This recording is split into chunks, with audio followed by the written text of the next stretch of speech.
Hello, my little storms on YouTube, and welcome back. Today we're doing some art. Specifically, we are doing a new segment that I like to call Behind the Lore, where we're going to be discussing, talking about, and creating characters that are based within my lore. Now, the thing is, let me just preface this. This has actually been a thing that I've had for 2 years. 2 years I've been building and building upon this into creating what it is. The world, the characters, how the characters work, their communities, everything. There is not a minute detail that is kind of put out of place. The only thing that I kind of have to think of is like food, and that's about it. But I think I can come up with it on its own because of how the world building is. Food and creatures is probably the one thing that I didn't really completely think about, but everything else is kind of there. But once you figure out the creatures, you kind of know how the food system works, you know? I'm the lore. I am a cute frog and very marketable. Yes, that is the true lore. Oh my god. How many more days you got left on that, guys? You have 6 more days left to raise the daddy art reading stream, where I will be in my daddy art form and will have to read fan fiction as daddy art to all of you. I've been making up my lore as I go. That's why the legend of Jose is so majestic. What is that? Oh, are we doing art? Feel like that? I know, right? Actually, we'll talk a little bit about what my name means within the lore, because my full name is not Art Creates. My full name is actually Art Therendel, but my full name is Artiasos Therendel. So technically my name's not even Art. It's just half my name. Yeah. So, you're learning a few things. But I guess little lore before we get into the lore, just to kind of preface it and kind of reiterate and retell kind of what the basic lore knowledge that you need to know while we're going into these character designs and talking a little bit about the lore a little bit. Adorable rabbit tank. Art.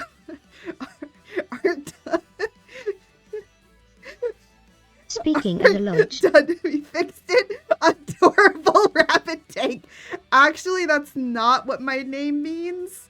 Okay. IRL, my VTuber name is based around my real name. I'm not going to tell you what my real name is, but it's based around it in some sort of way or fashion. That is all I will say. Oh, speaking of Legend of Jose. Oh, we're gonna get a Legend of Jose. So we're getting a lore inside of a lore happening right now. If you want to go and watch the Legend of Jose, there is a YouTube Shorts for it. Take it away, George. Whatever you want. It's a playlist on YouTube. LOJ. Yeah, LOJ, the Legend of Jose. I haven't uploaded, I think, part 18, 19, and 20 is what needs to be uploaded. But the rest of them are up there. This would be 21, by the way. Feel like that map hat video? Kneeling down, the Green Warrior surrendered before getting her hands tied, and the interview began. Artikan, eager to speak, asked the first question, "Who are you?" A moment of silence ended with Jose pumping his shotgun. "I am John and I am Salientian from the land of Billfold," she quickly said. "I came searching for something important, but I can't remember what it was." With a sad sigh, John continued, "I developed plot convenient amnesia while I was in the desert, traveling the D's lands." What convenient amnesia? Why is that the best thing I've ever heard? Well, that was part 21 of The Legend of Jose. If you want to see the rest of them, you can watch them on YouTube. They are a bunch of YouTube shorts. so you can watch these all on YouTube. It actually has its own designated playlist. So if you want to watch them through, you can, to see where all of this began. The first episode is just a small disclaimer, just to kind of put it out there. That is all. That is all for today. Thank you, George. Lore inside of a lore. Yeah, loreception. But anyway, speaking about my lore, not all of my lore has been revealed. There is extra bits that are going to be coming out with my 2.0 and another secret thing that Glacy may or may not know about. If you want to take it up with Glacy, just ask him. He'll be so confused, by the way. But you can tell him that you can tell Glacy that he started it. So there's a secret. Please donate today. We will find a cure for plot-convenient amnesia. Yeah, please donate today so that we can find a cure for plot-convenient amnesia. Please donate to me so I can be able to figure it out. Because I will take your money and totally not use it for other reasons. I'll totally use it for plot convenience amnesia. Please donate today. I'm sorry. I'll excuse myself out. Goodbye. I can't top this anymore. Goodbye. No more lore. We're gonna just... Unless... Art's name is based off her IRL name. We all know her name is Artokin Stormwalker. Yes, my true name is Artokin Stormwalker. That's from the Legend of Suzanne. Anyways, can I get to my lore? All right. So the basic gist of my lore is that I come from a planet called Telvon. I'm not an elf. I'm a Telvin. And there's a bunch of other Telvins with different ethnicities and communities within the world. I am of the Kiesh, but then there's also, like, 7 others of us. So there's a bunch of different ones, and we all have, like, different characteristics to us that make us distinct. And of course, our clothes are vastly different. We'll be getting into that when we start talking about the characters. We're going to be covering two different characters from varying different areas of world. So we'll be talking about them and kind of their world areas. Artigan was on purpose. Yes, I know. And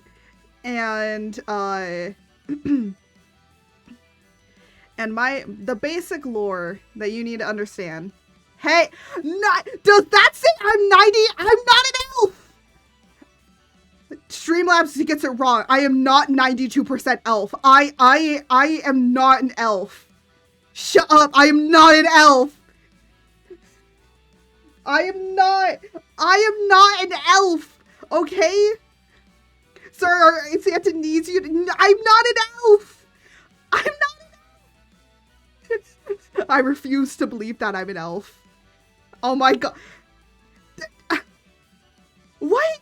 No, I'm not an elf! I'm not an elf! What do you mean I'm not an elf? I'm not an elf! Why is George 94% reindeer? What is happening? I'm not an elf! I'm a Telvin from the world of Telvon, and there's a bunch of different races, and, or not races, but ethnicities. We just have different characteristics to us, but we're all one people. We're all the Telvin race. And each ethnicity or community has different forms of magic.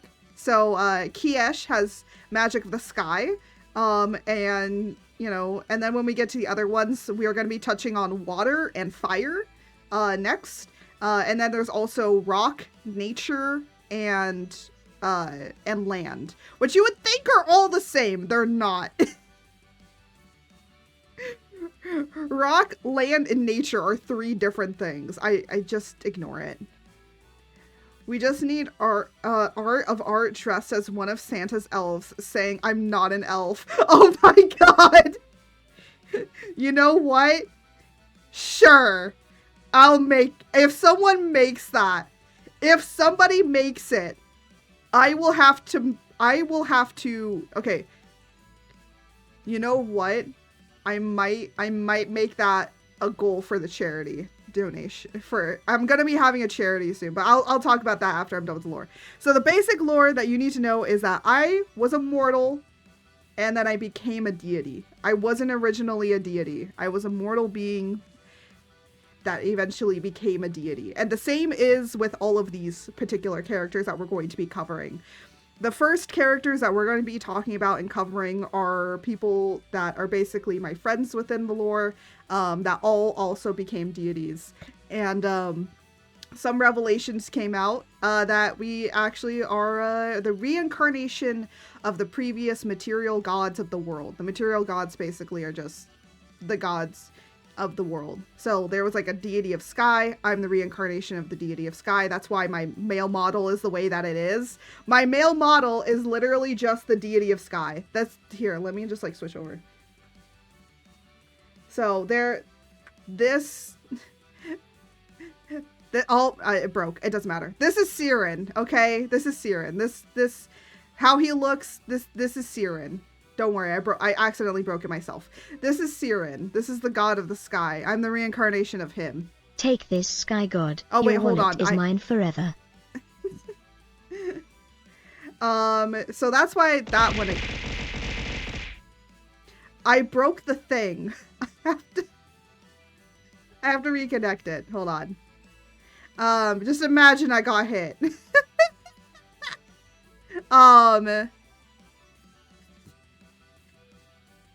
So that's a little bit about that particular lore, but basically the basic sense is all of us were mortals, then we kind of like went on a journey of sorts, and then we kind of went on a journey of sorts to get our quote, we didn't know it was like our quote powers back, and then we ended up, then other shit happens and we become gods. That's it. There's a bunch of other stuff, but I can't tell the rest of it because that's 2.0. That's 2.0 territory that I can't touch yet. So there is all of that fun goodness that you will be all doing with. So for right now, we're basically going to be covering it up until what I currently am. That's kind of what we're doing. So without any further ado, should probably jump into it. I'm going to try and keep it as well, there's not like a whole bunch of spoilers because eventually everything will be revealed in the comics. There is the webcomic that I do want to create because this entire lore and story and everything that I've built for it has been happening for over 2 years, and I want to develop it into a webcomic. So right now, basically what I'm doing is finalizing the character designs. These are the final designs. There might be some minute differences compared to, because I might have to make it a little bit not as detailed as I'm probably going to end up having it in here. So the shading and some of the other stuff might be a little bit more dumbed down and a little bit more basic in order for me to be able to bring it out to you guys. The release for it will be announced in 2024. I don't know if it will be coming out in 2024. It depends. I will say this much. For the most part, I have cut a lot of stuff, okay? There was a lot more things that I was going to go into, but there's a lot of stuff that's probably going to be cut out. So there is probably going to be some pacing things, because I know how that's going to be. I'm going to try and keep it as well paced as I personally can. But I do want most of the comic that is going to be coming out to come out before I want to come out with my 2.0. Which probably will be in 2025. So I do have major plans with all of this. So sometimes the comic will be a little bit short. How elf is Jose? Jose is 68% elf. Yes. But yeah, so oh my goodness. I was about to just reconnect it. There you go. Now it's reconnected. Now you can throw all your yippies at me again. I wonder if we could try the visual novel approach.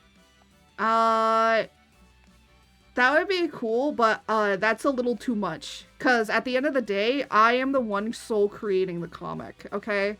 Let me just put this out there. I don't have a team. I don't have a bunch of people behind this. It is just me. One picture, much writing. Kind of like that. Yeah, no. I don't want to do that. I don't really want to do it kind of that way. For the most part, what I'm gonna try and do is like a whole bunch of like thumbnails kind of situation, where I have like all the comic. So you're extra incredible.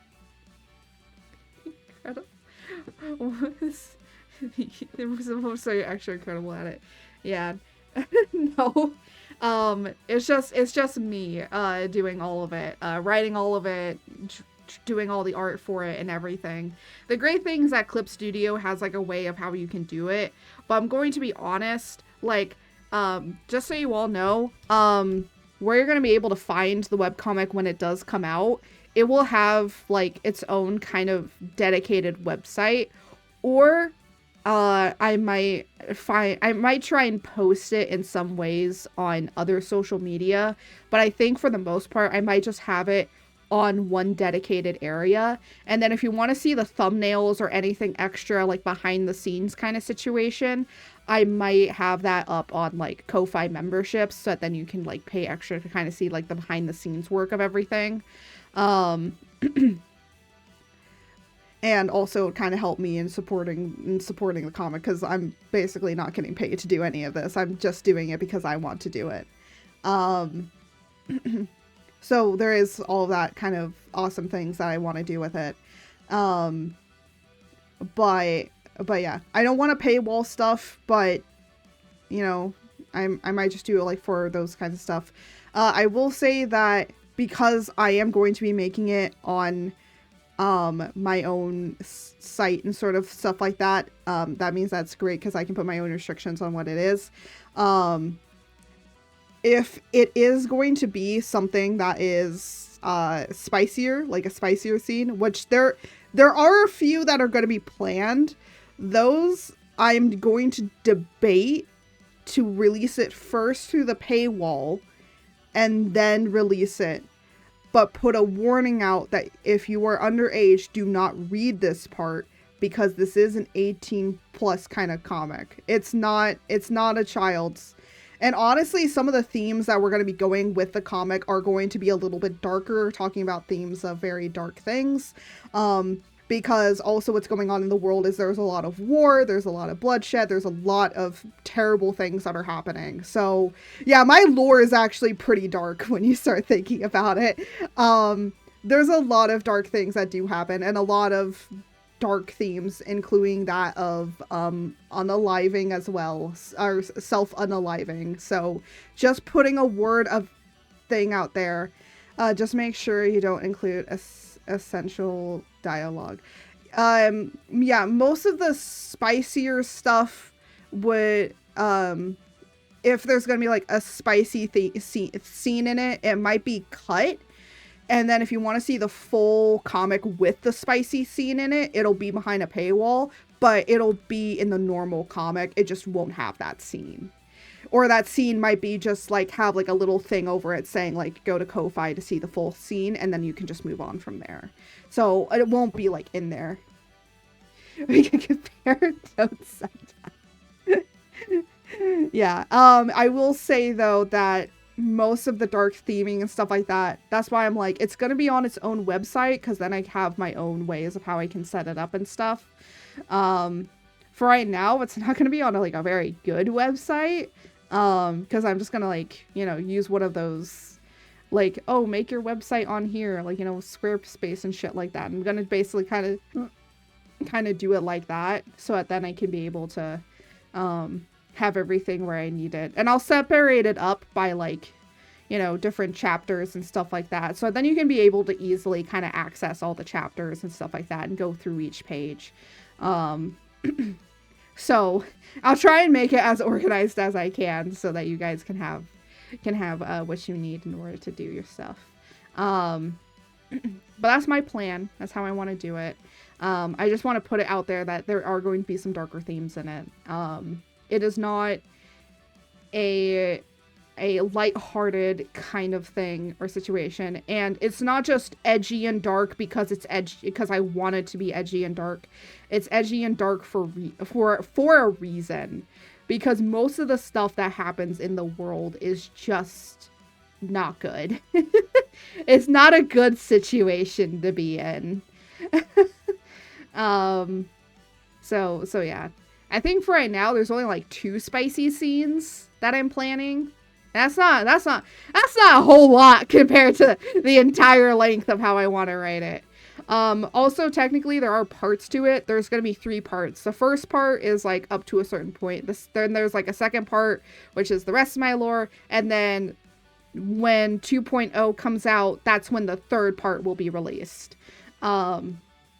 Because that's the rest of it. Or even leading up to kind of the 2.0, that chapter will be released, because technically it's part of part 2. It's like 2.5, and just kind of finishing it up, because you'll see like an abrupt end at like a certain part, and it's not an abrupt end, it's just because there's other stuff that happens afterwards, but it's like I have to prepare to, and then it's like that's when I'm going to be preparing my 2.0, and that's when those chapters will be released. So far I am planning on maybe trying to release 1 chapter a month. Again, because I am making it myself, it's gonna take a while. Maybe you might get more than a chapter. Now it might not be a chapter, it might be like 2 chapters since just cut in half. But most of it is like a journey situation for like the first part of it, and then the second part is like the other stuff. That's why it's like kind of in 2 parts, because the first part is like a journey situation, and the second part is some other like more political sense situations that happen.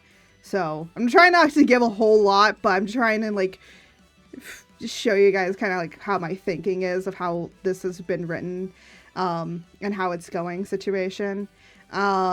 There's other plot points that are going to be in there as well that I've developed as well. But for the most part, I'm trying to keep it as straightforward as possible and not have like too many twists and turns, because I'm going to be honest, I kind of hate that in books. So I want the twists and turns to be more impactful than just like, oh, this happens because I say it happens. I want to do this happens, therefore this happens because all of this happened situation. So it ends up being more like, okay, I understand why this happened. Some days, we must choose the darker themes to appreciate light. Yes! Oh my gosh, that is exactly how my story kind of is. Yeah. Except for the phone. Yes. I will say this much. I am a writer that likes to make you guys cry. Just keep that in mind. I am a person that'll make you guys go. I will make you squeal. I will make you go, why?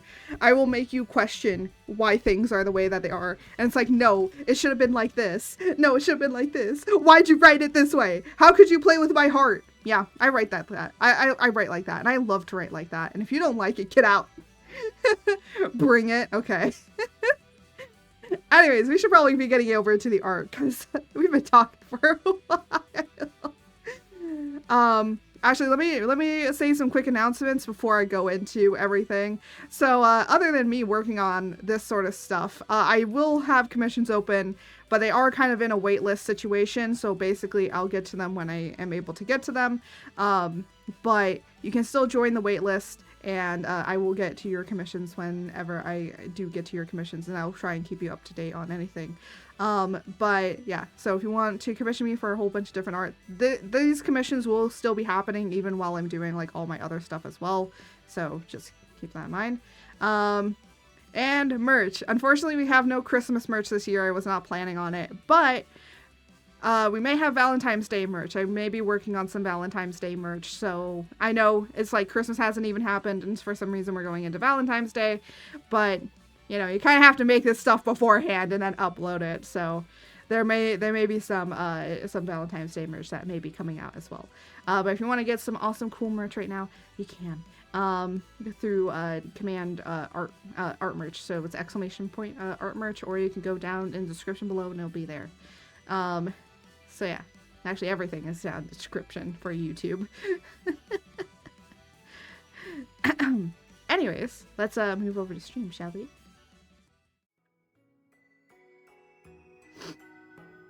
Alright. So let me pull up let me get my toggle. My drawing arm toggle. Gotta get that on. Anyways, so today we're gonna be doing water and fire. And we're gonna just kind of draw them and talk about them a little bit. So yeah.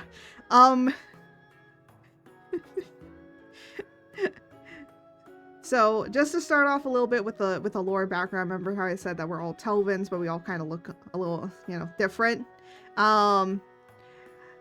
These are called Meridians. They're merfolk people. They live in the waters and in the oceans mainly. They don't really have a freshwater counterpart, unfortunately. They are just sea dwellers mainly. They live in the deep oceans. That's where they live.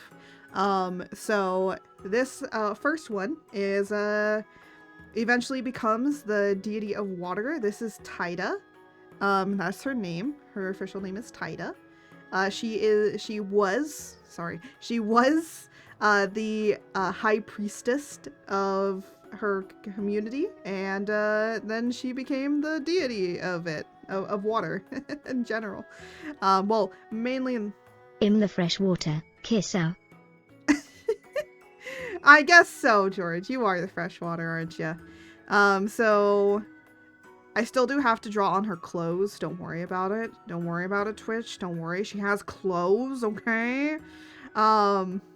She's just not wearing a whole lot, okay? I mainly based her design off of Avatar: The Way of Water. I don't know if anyone remembers that. I kind of like based it off of those. I know they're like coral reef people. They're like more reef people than they are like deep water ocean people. But hey, you know what? We work with what we got.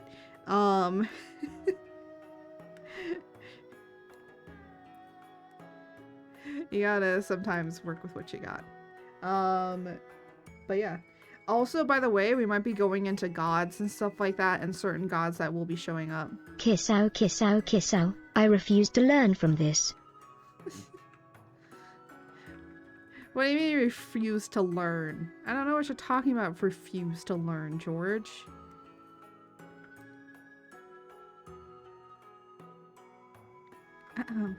But anyways, Taida has a very bubbly, but also very well, she has more of a bubbly personality. She's very flamboyant, jumps on anything that seems fun. She does also she is also very professional in most of the ways of how she works. Hades is a great game. Yes, it is.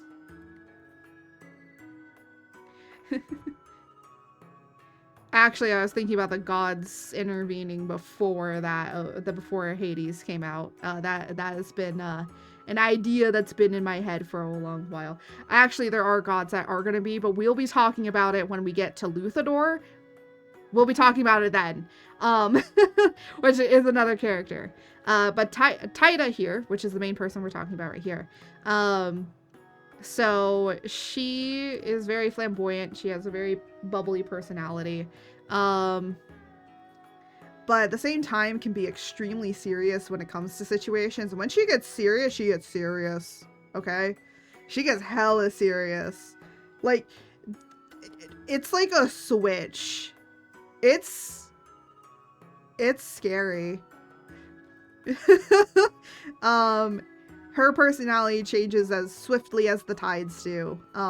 So she can be very bubbly to very calm and composed to very shy and reserved to extremely angry, like a raging typhoon, okay? So, you can say that, you know, not only is she a very bubbly person, but she's very much a person to be reckoned with if you're get on her bad side. Like Michelangelo. Like Michelangelo. Sure, George. Like Michelangelo.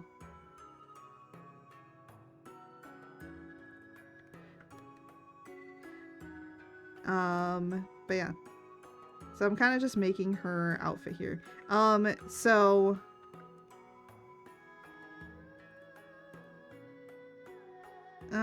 of course this is not going to be her full outfit throughout the series.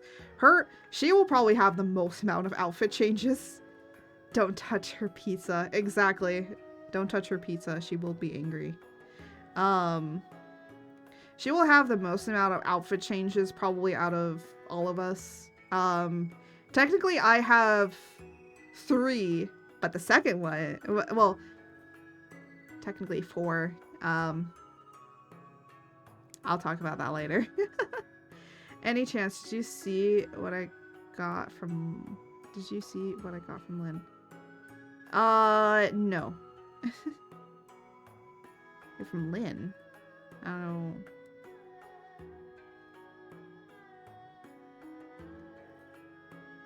Oh, is that the thing? The thing you were telling me about?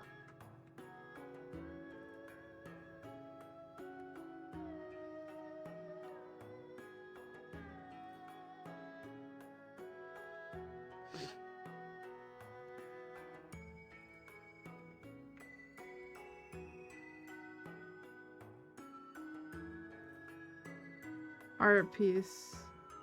Oh, art piece. No, I didn't. I was looking at some other stuff on Twitter because I was doing some stuff.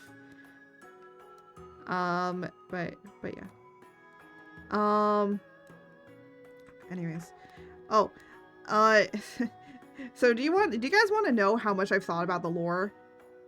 I thought about so much of biology with this. Just so you all know, I don't do a lot of stuff with biology. I have almost probably failed biology several times. I just had really good teachers that were really good at teaching biology, so that's why I didn't fail.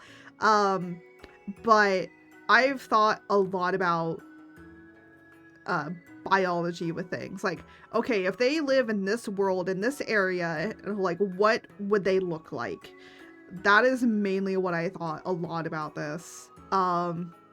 I was gonna base a lot of Taida's people, which is Meridians, around like different sea creatures. But then I was like, no, I should probably make them more uniformed in a way. Like at least they should be somewhat similar.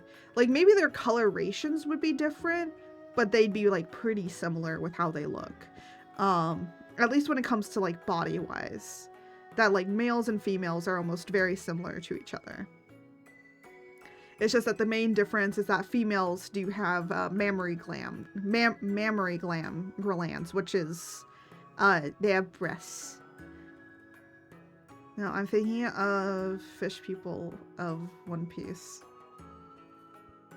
Ah. Well, technically Meridians aren't fish. And they're not really fish people. I know I say that as she has scales on her. They're more mammals than they are fish. Yeah, they're mammals because they have mammary glands, which is the female chest area. So they are mammals. Kind of like dolphins and whales. They're more like dolphins and whales, but they do have scales, which does make them like, you know, biology is a little weird, but hey, you know what? It's a magical world. I can do whatever the fuck I want. Also, I felt like she would look too flat, and I wanted to give her at least a little bit of texture to her. Considering that I will have to dumb down a lot of stuff, so I can't put as much detailing and texturing as I would probably want in most of this stuff. So I'm like, I kind of have to put that in. I want another kiss. Ouch.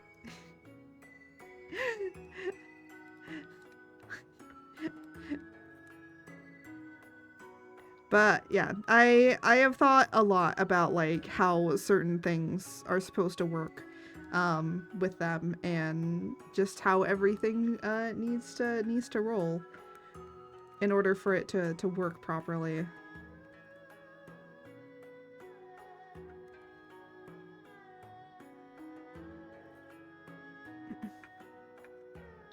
Yeah, so I can't tell a whole lot, because if I tell too much, I'll kind of ruin like when you actually meet her.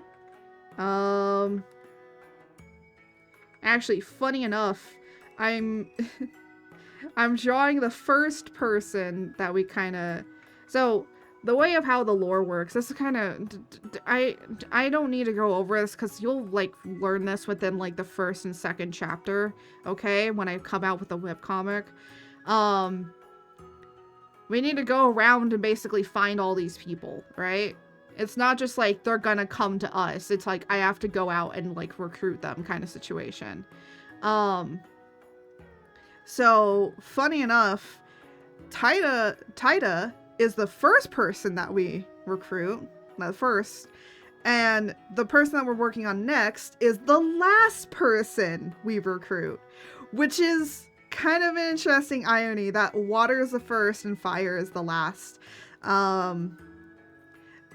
Also, how the elements are divided up is a little bit different.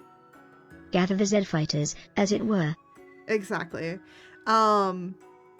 And actually how the magic system is a little bit different to how most people might think the world works, by the way. Magic is an instantaneous kind of situation. You don't have to recite like a magical tome or use a magic wand in order to do anything. Magic is just an abundant thing that is within the world.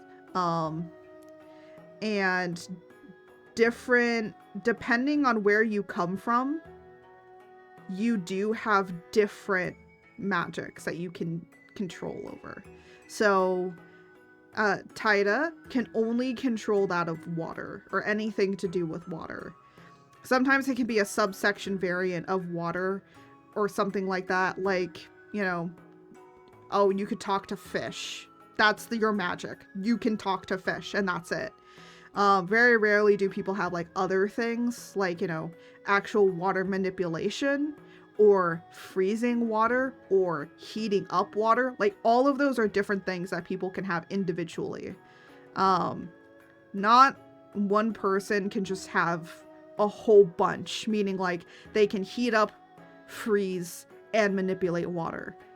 Not everybody can do that.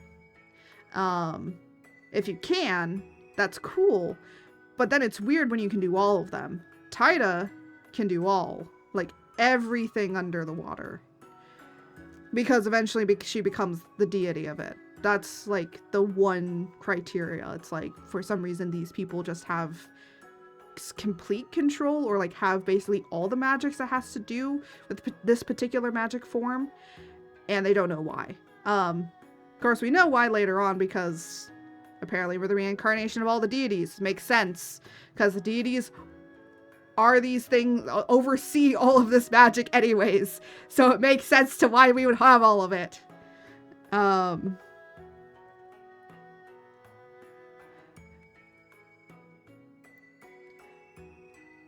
The one thing that is, though, unique to her that nobody else can do is that... Can she command sea beasts? Cause she has my attention. Yes, I was about to say that she can control a particular sea beast called the Leviathan. She can speak and communicate with it, which nobody else can do. That's kind of why they made her into the high priestess of the area, because that's the reason behind it.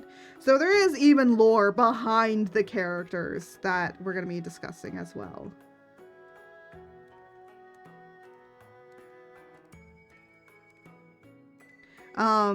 But as I said, she is a high priestess of her area. That means that she deals with a particular deity. What deity is that? That is Tyra. Not Tida, Tyra, who is the goddess of the tides. Can I kiss the Leviathan too? Well, you'll see in our next installment of Behind the Lore, where we do the side characters. I will attempt to draw his creature form, but he does have a meridian form as well. I will attempt. I'm not good at drawing creatures, I'll tell you that much. There's a reason I haven't thought of creatures, because I don't draw many creatures. I might have Jose help me with concepts behind creature design, because I think that he does it better. He does do it better than me. So I'll have him help me with that. Whenever like we have time to be able to kind of talk about it. There are like two particular main creatures of the underground that I know of. Most of the water creatures are basically very similar to that of earth creatures, so there's not much difference there. But yeah.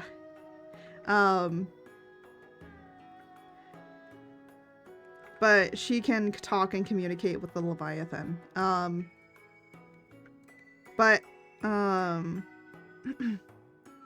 So she's the high priestess of Tyra, which is the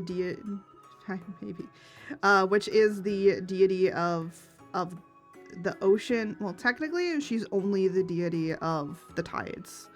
But other story that happened far further back than this is that Tyra, we do kissing the Leviathan stream. Oh my god. I don't think I have a concept of him anymore. I think I lost it. I think I lost his art concept. But we'll have to redo him from scratch. But I used to have an old concept of him. Now it's gone, but it's okay. I was gonna show you it, but I was like, oh no, I think I don't have it anymore. But don't worry. I'll redo it. We'll get it when we go to the side characters.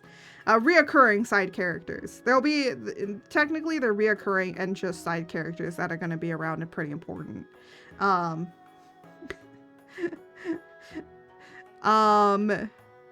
Anyways, so, note with Tyra, not Tida. Tida is the character we're doing. Tyra is the goddess. The original goddess of the tides and the sea and the oceans and all of that. So, Tyra, died.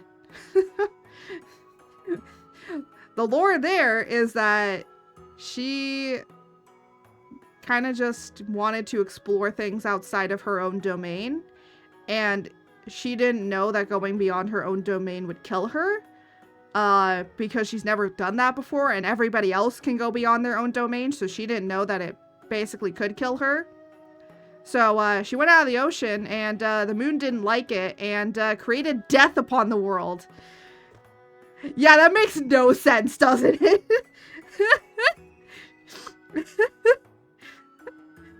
Alright, let me tell you the story of Tyra, the deity of tides, while we go into this then.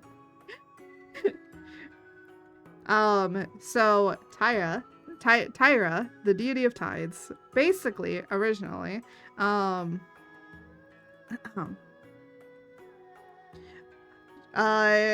the overseer of all that was in the ocean and all that which was water. And, eventually, like, things happened, and she was helpful in the creation of the meridians. All of the gods created basically their own kind of people that were inspired by themselves.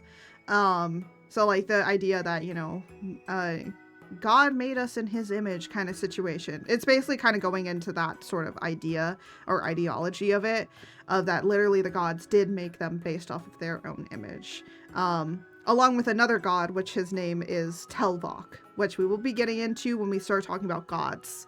We'll be talking about gods in a later section, like reoccurring gods. That are going to be coming in and out. Like, we actually have done drawing of Kolvan and also the deity of death. We're going to be also talking about some other deities that will be occurring here and there that kind of pop in kind of situation. So we're going to be drawing some of them because they will be important later on that I have to do. But Tyra, the water deity, basically helped in the creation of the Meridians, but the Meridians only thought of her as a deity of tide and not like the full deity of the entirety of the ocean and water and everything. So they never saw her as like more than the base thing that she was. So that's what she ended up doing, which was only being the base thing that her own people that she helped in creating. She wasn't mad at them. She was just like, fine, then I'll just be that.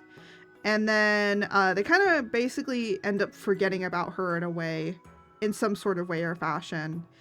And then she's just like, okay, then I will just leave and explore the world like beyond here, which is beyond her domain. And in doing so, in that of doing so, she, no, I'm gonna just create another layer here like that. There we go. And in doing so, she dies, on the land and returns to that of Seafoam.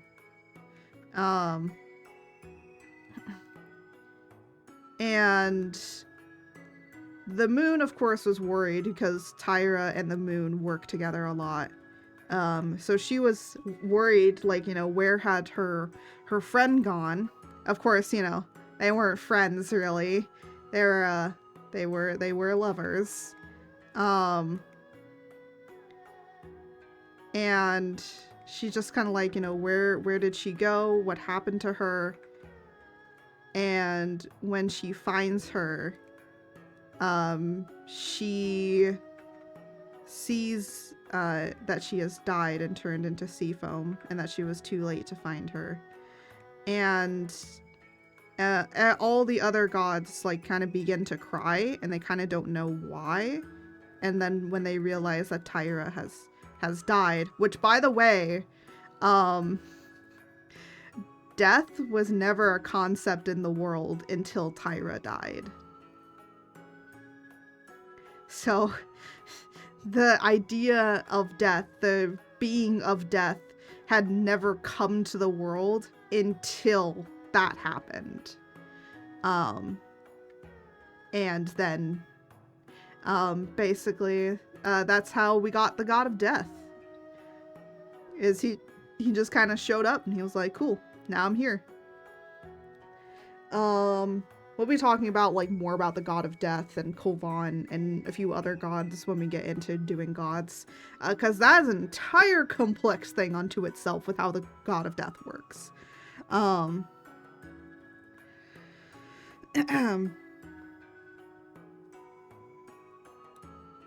So that's fun.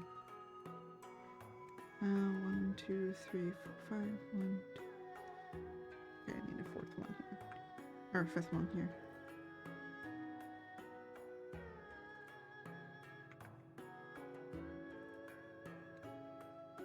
Perfect.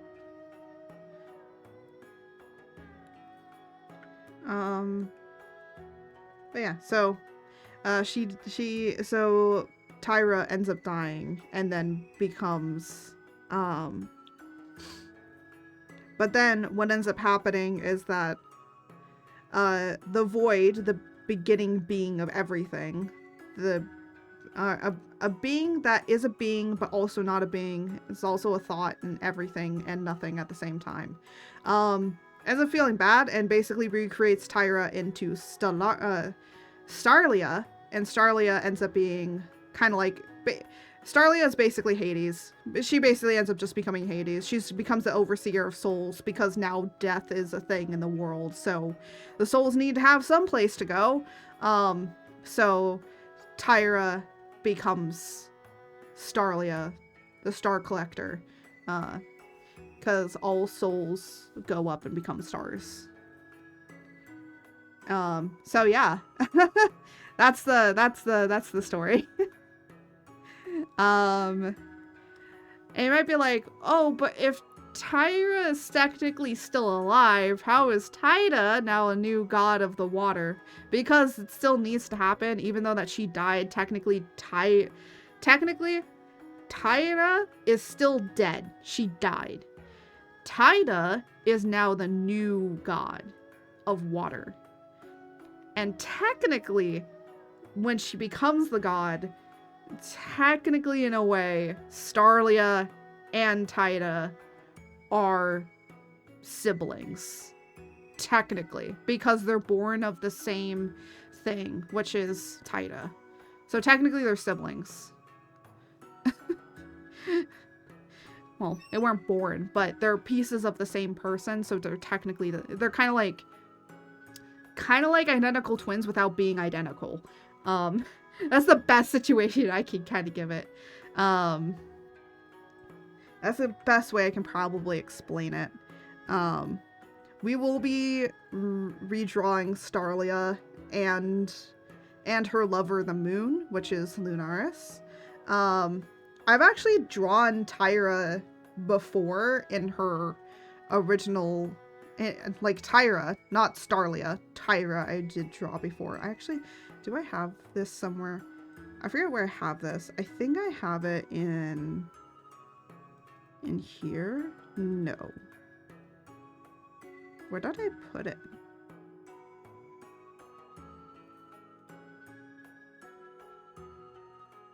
Oh, I think I put it in here somewhere.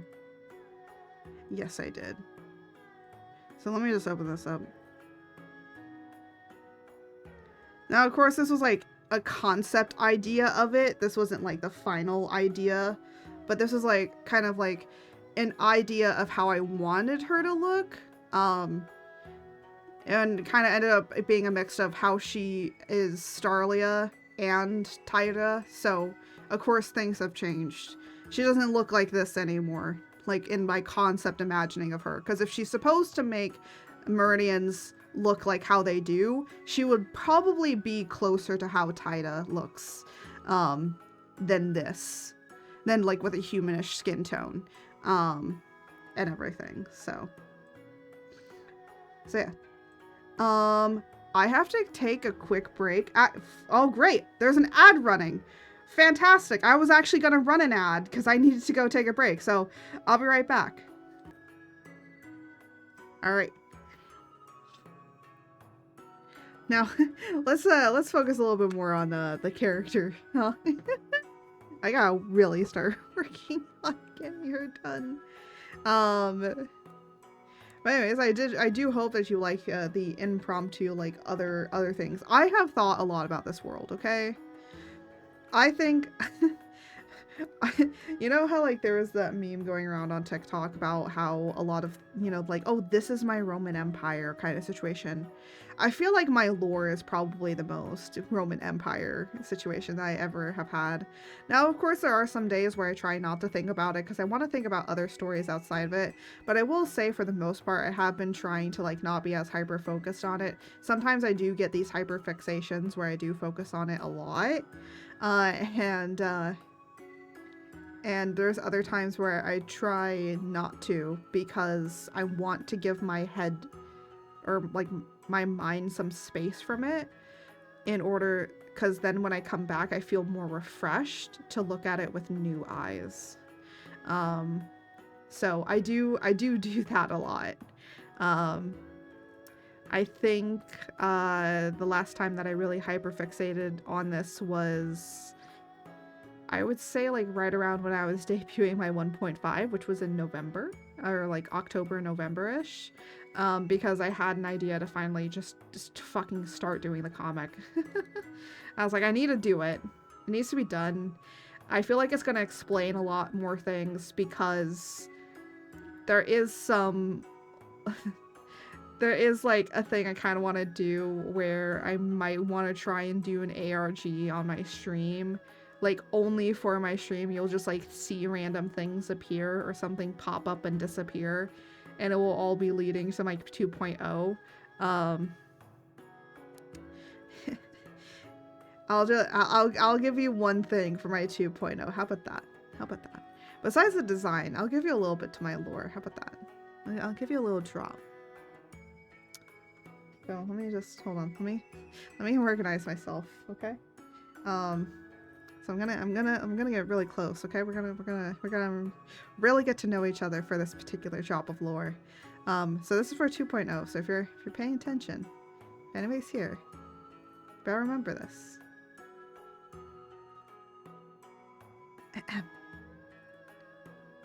My eyes tell you more than you see. That's all. My eyes tell you more. Or my... Welcome back, Pug. Welcome back, Pug. I was talking about dropping a little bit of a hint for my 2.0 lore. Just my... Or, oh my god, I'm forgetting the fucking line. There are more to my eyes than meets the eye. That's it. That's all you get. That's all you get.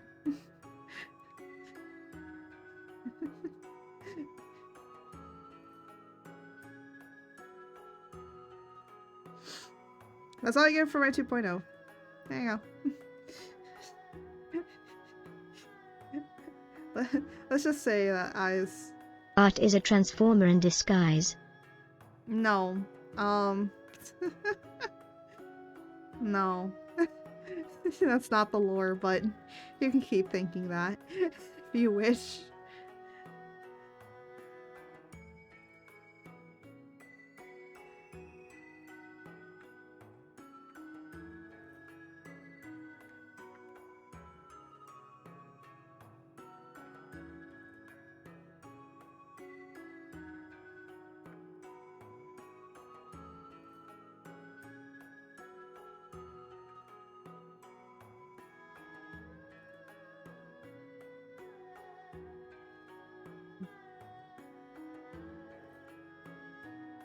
Alright. Oh, I forgot that's that on there. Alright. Now we can finally get to the face. Yeah, I am making her clothes very basic. I'm gonna try and make sure that the clothes are kind of basic because I am gonna be drawing these, so I'm like thinking about from a character design standpoint, just like how they are and just trying to keep them very simplistic. Transformers more than meets the eye. Transformers robots in disguise. Autobots raise the battle God to fucking destroy the no, evil I'm not a forces of the transformer. Decepticons. No, I'm not a transformer, okay? Okay, I'll give you another hint, okay? Some say the eyes are the windows to the souls. That's it. That's all I get.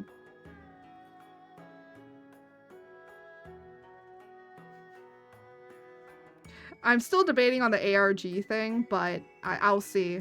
I'll see about it. Basically, all the ARG is gonna do is just be dropping hints to not only my 2.0, but something else that's secret. That I'm trying not to tell anybody. The only person I've really actually told is Jose about the situation, but that's it. That's all who knows. You can also ask Arctic Fox, or not fucking Arctic Fox, god damn it. Arctic Glacy, god damn it. I was thinking about something else. Sorry. Arctic, I was thinking about the fucking hair dye. Thinking about dyeing my hair again. I used to dye my hair a lot.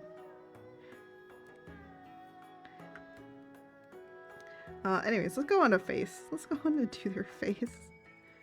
So let me just separate this up into the clothes.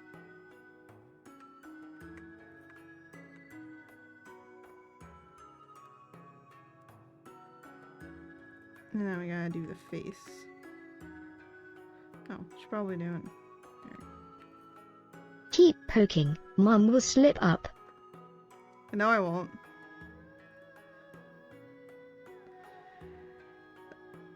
Not this time.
Sup, my favorite Genshiro lecture user.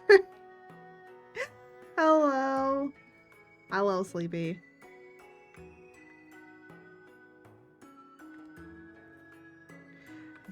That's a new one.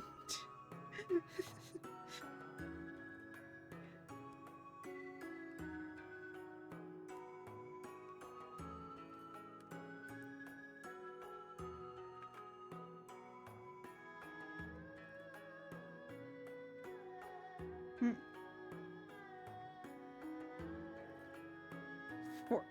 42. What do you mean? Oh, no, no, no, you're not getting your freaking, you have 6 days left. If you guys get it within 6 days, I will do it. If not, I will not do the reading stream. For her oh my god, it's on 89%. It's on 89. By the way, we're up to almost 45,000, and it's a 50,000 goal, by the way, just so everyone knows, okay? But goddamn.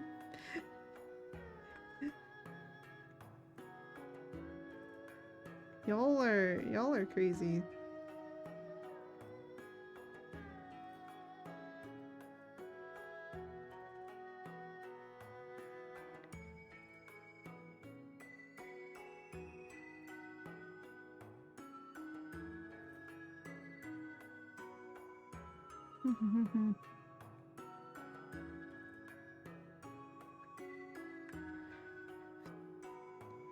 What is reading supposed to be about? I'm reading fan fiction.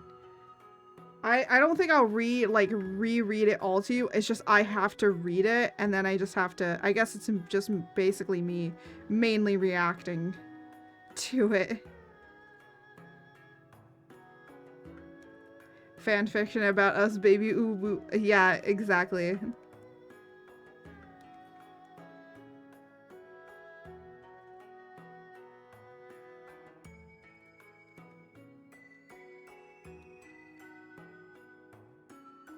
I just realized something that's gonna be really funny to discuss about with Taida. Echo! Hey, hello Echo, it's been a while. Anyways, as I was saying about Taida, you know what's gonna be really funny with Taida is Taida has aquatic eyes, so she can mainly see in the water. She can't really see on land too well. So it's gonna be really funny because she's basically gonna be kind of blind on the land. I saw it a lot of well, oh my gosh.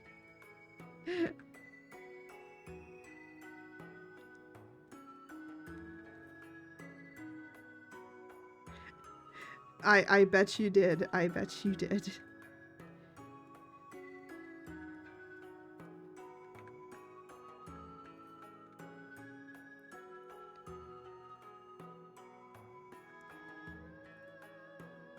Did you, and I guess you very much enjoyed it, considering you're coming. How are you? I am good. I will be her seeing eye frog. Just let me get nice and close. Oh dang, this burns.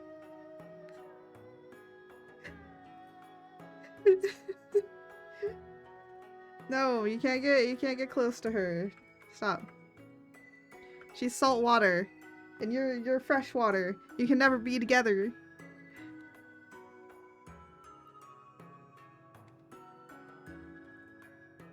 It is not meant to be. Tidies are temporary. Pokemon is forever. Oh my gosh.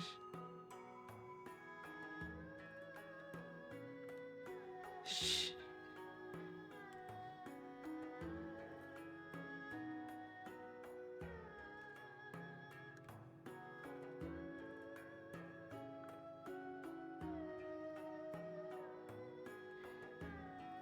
But I'm doing well, Echo. We're currently working on some characters for my lore for the comic that I'm finally gonna be working on. I was gonna say it's gonna be released in 2024, but I'd rather say it's gonna be announced in 2024. Because then that gives me time to be like, okay, when am I actually gonna start making this?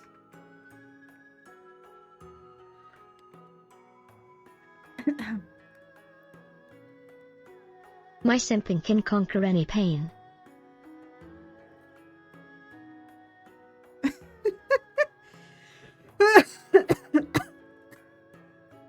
Damn.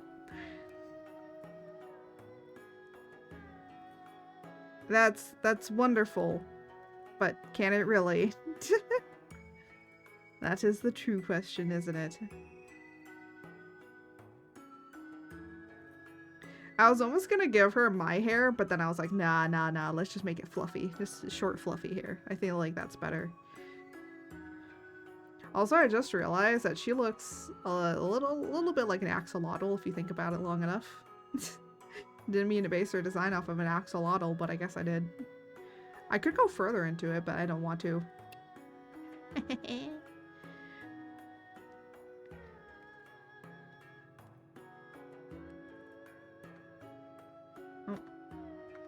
I'm trying to get used to... I got a new keyboard, and I'm trying to get used to it, so this is my first stream with trying to get used to it. It's smaller than the one that I had, which is great, and it has RGB. But it makes it easier to actually have things around here and not be like so much of a problem anymore. Because it used to be such a problem.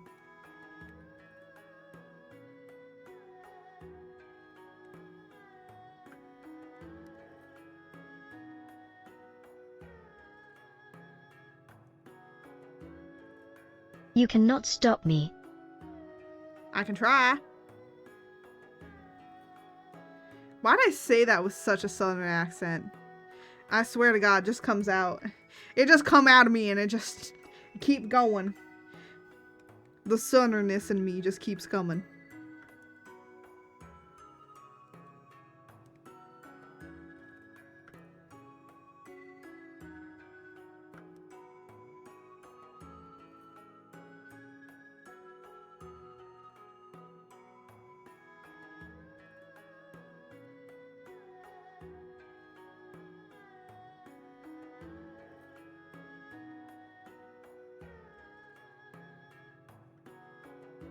Oh my gosh.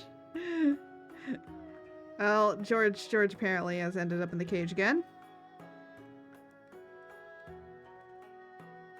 Honestly, not surprised.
Good thing George is a cod frog. I guess. I don't like Oh my putting goodness! chemicals in the water that turn the freaking frogs gay. Do you understand? Melon! The freaking frogs gay. Serious crap. Hello, Radius. Hello. Welcome in. I am R Creates. I am a Storm Deity VTuber, and I also Welcome in, Raiders. I also do a bunch of art. Oh my goodness! Thank you for the follow. Welcome to the Little Storms, and hope you enjoy the chaos.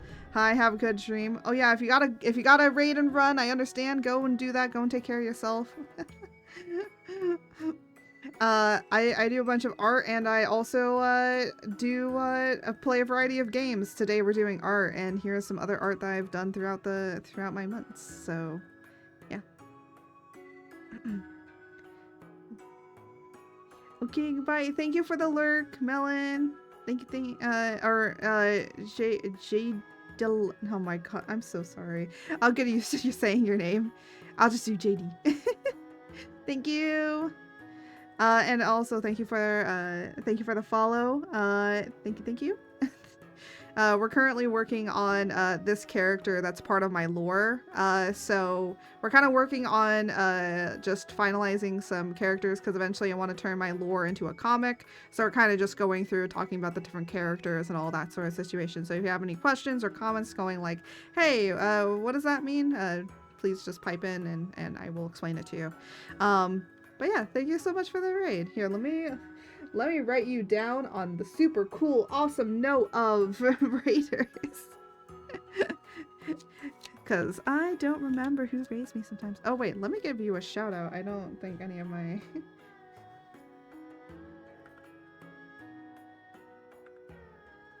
There we go. Oh, we're playing some Fortnite. I've never played Fortnite. I'm glad I haven't played Fortnite. I just don't like FPS games. But hey, you know what? To each their own. Everyone has to each their own. If you like to play Fortnite and you like doing that stuff, good on you. I keep losing my Raider thing. I have to make a new one all the time. Well, that draws. I will be acting like a raging simp. Hossein 83 Riz. Are you giving the Jose Riz? Oh my gosh.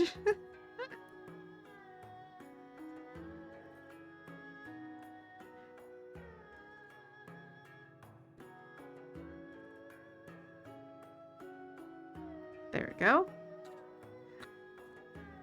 Alright. I keep having this sticker on here, and for some reason it keeps disappearing. I keep losing them! Anyways, we're gonna be continuing on with Taita here. It's third player sim, but still don't play it. Fortnite. Yeah, I know it's third person, but I still count Fortnite as a first person shooter, because it kind of still has that same style. It's just that the camera is over the top of the head, so the camera is just over the top of the head. But with some of it, with some certain guns, if you go up, it's like first person shooter. So that's why I still classify it as that. Technically it's a battle royale game, but I still classify it under first person shooter battle royale, which is kind of like... I also count Overwatch as an FPS game. Even Overwatch says that's an FPS game, even though it's not really. Some games like Valorant also can be like, there's some certain aspects that make it like third person looking, so I don't know if it classifies as first person shooter anymore, so it's really expanded in a lot of ways. And that's just how the gaming industry works. Expanding on existing concepts.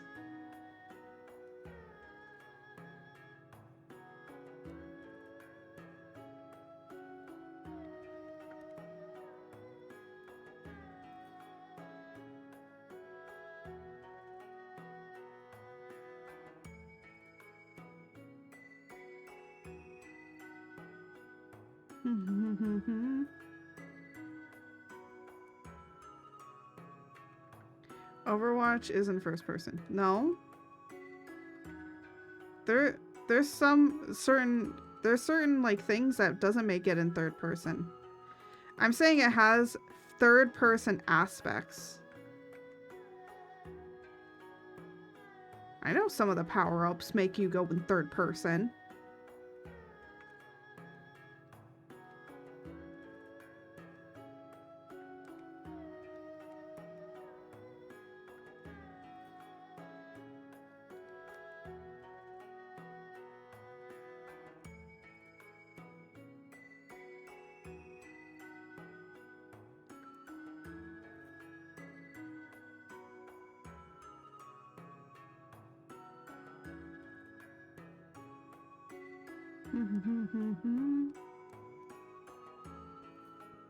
Do.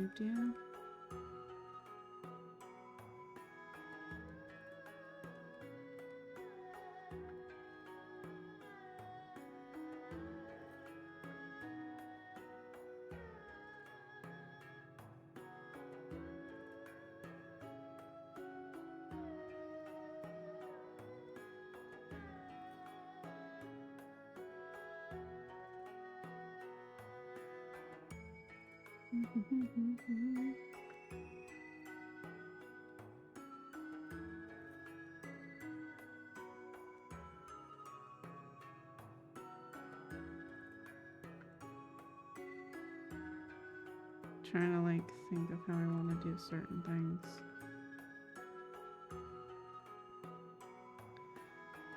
I need to make this smaller.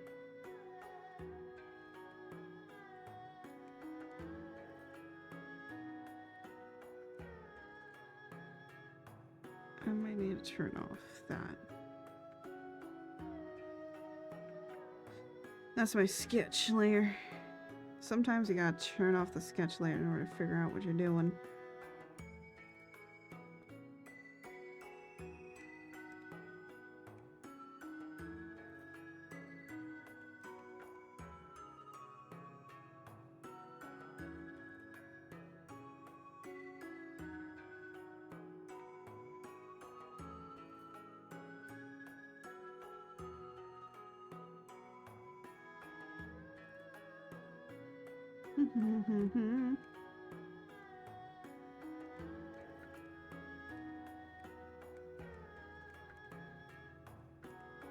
And then gotta bring this over here. Let's start covering that up.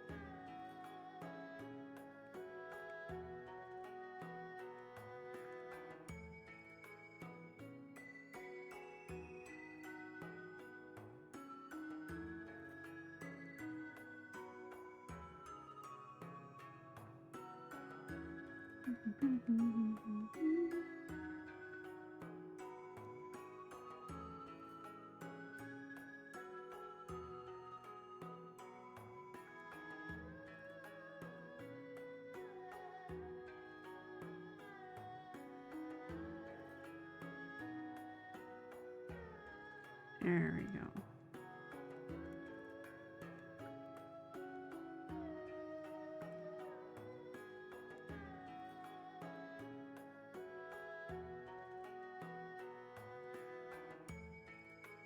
And now we gotta kind of go in and refine a few things here.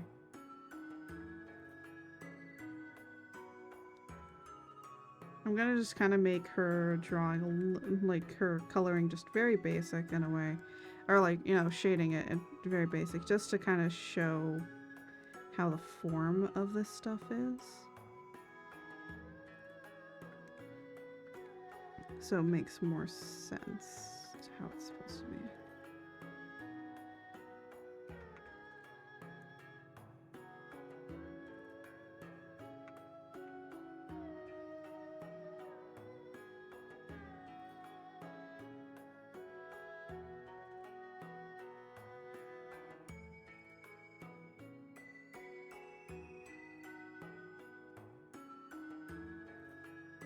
At least my new boyfriend our gamer is fresh water.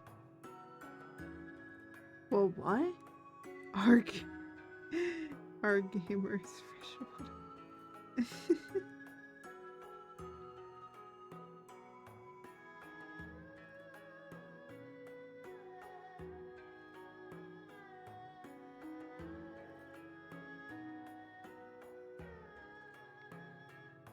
Actually, speaking of Art Gamer and all of that, I saw the what was it? It is, oh yeah, patch 5 of Baldur's Gate. I'm so happy that they made an epilogue that you don't have to pay for. Like, what? An epilogue? And I don't have to pay for it? Blasphemy. Blasphemy in the gaming companies. An ending DLC that I don't have to pay for? Wow. It's like unheard of. So many people will just make you pay for that. I'm gonna wait till mods finish fixing the game. Yeah, that's true. They have to fix a lot of things because this patch literally broke a lot of stuff.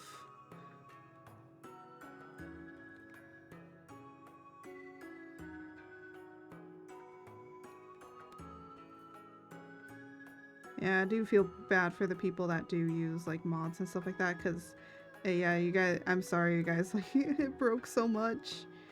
I've seen people like going, no, all my mods, they're broken.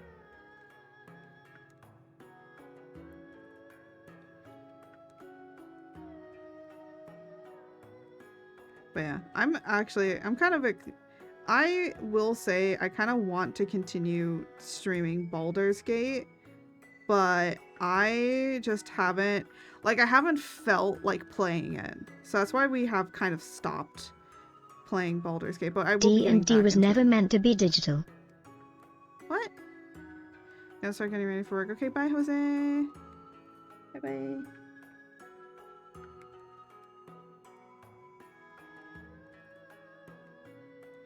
No, D&D can work as a digital game. It's just like there was just some parts of it that I'm not surprised kind of got a little broken. It's just more of some of the coding ends up being broken because they're adding new stuff, so there's that kind of stuff. D&D's nuts. Got him.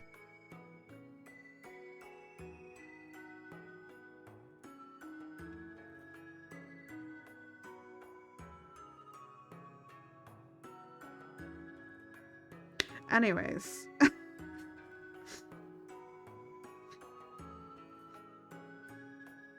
Oh, I'm pressing the wrong button. I love when I press the wrong button for things.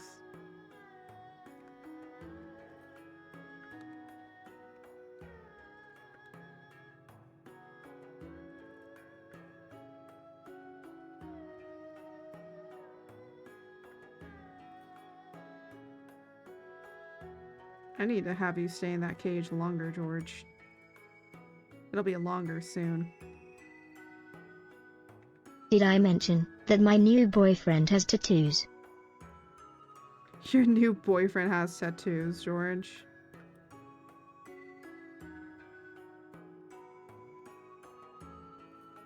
I don't really care if they have tattoos. I just care if they treat you right, George. Because that's the good, supportive frog mom I am.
It's a really cool death god snake. A death god snake.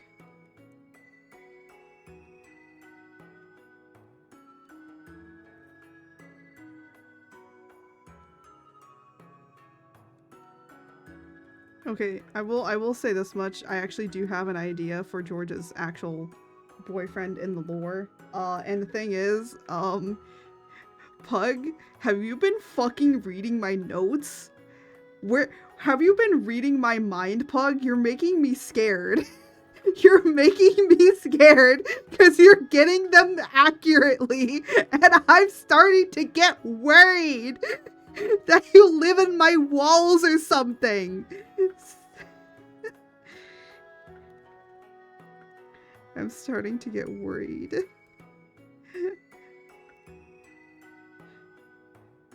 I guess we can confirm that he listens. If you see his picture, you would understand. No, I'm not. No, I'm being serious. I actually have an actual boyfriend I'm gonna give George, but I'm starting to wonder, are you living in my walls? You're describing them too accurately, or you just know what I'm gonna give them based off of how you guys make George act. Cause I'm like, I can't give George like a basic ass boyfriend. I have to give George like a hunk of a man, or else everyone will riot.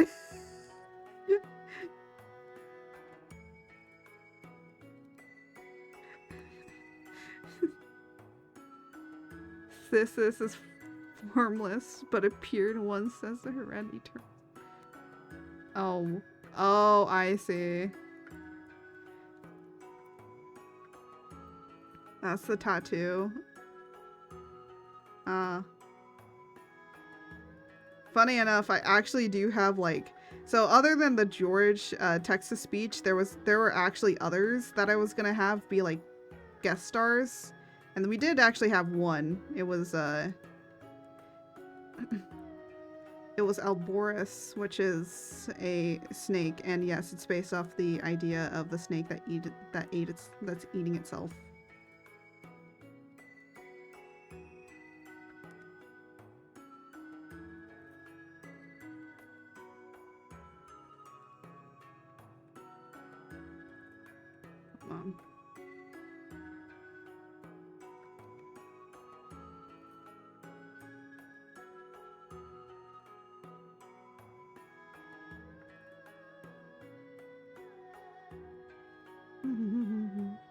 Yeah, the lightning snake.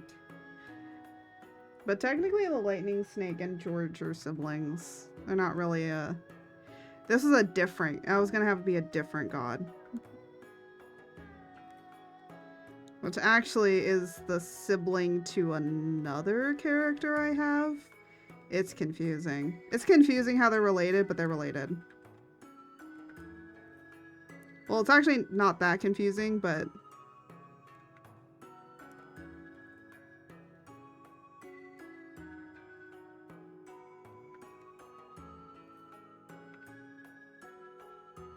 we'll get into it when we do gods. Which, by the way, George is a god, so we will be drawing George in their more godly form.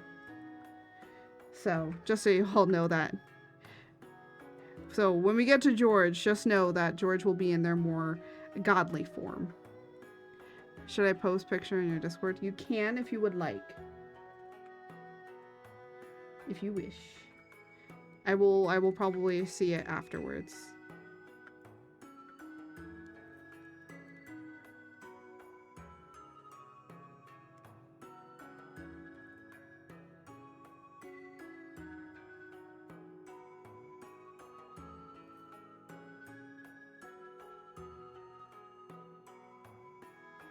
God of rain, frogs, and most importantly dance.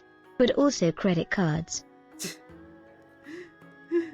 Technically, the world that I come from doesn't have credit cards, George, but okay.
There we go.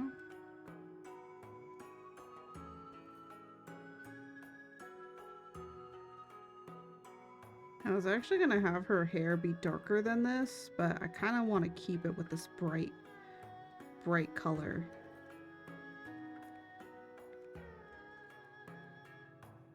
Because I think it'll stand out.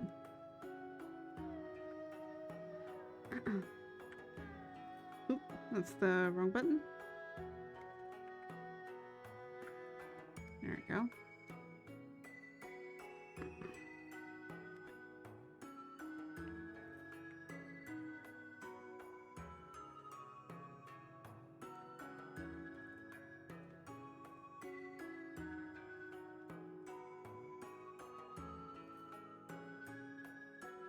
It's in the art chair. Thank you. I will take a look at it after stream probably.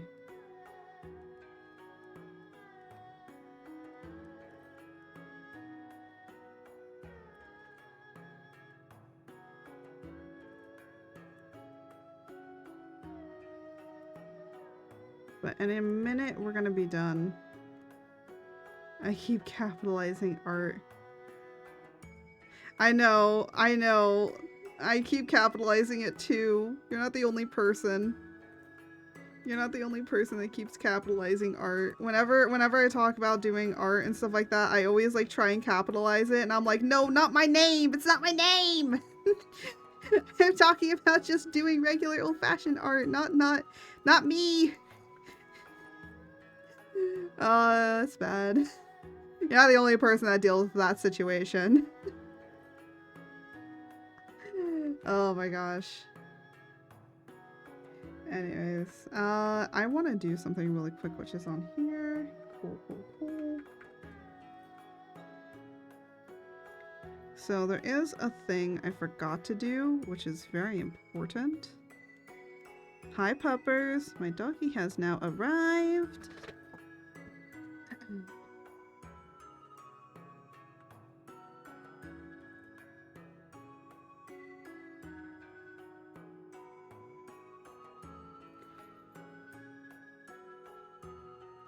It looks creepy, but it's important.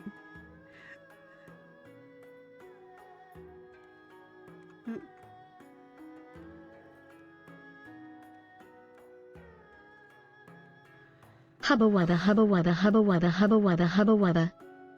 No, don't hubba wubba.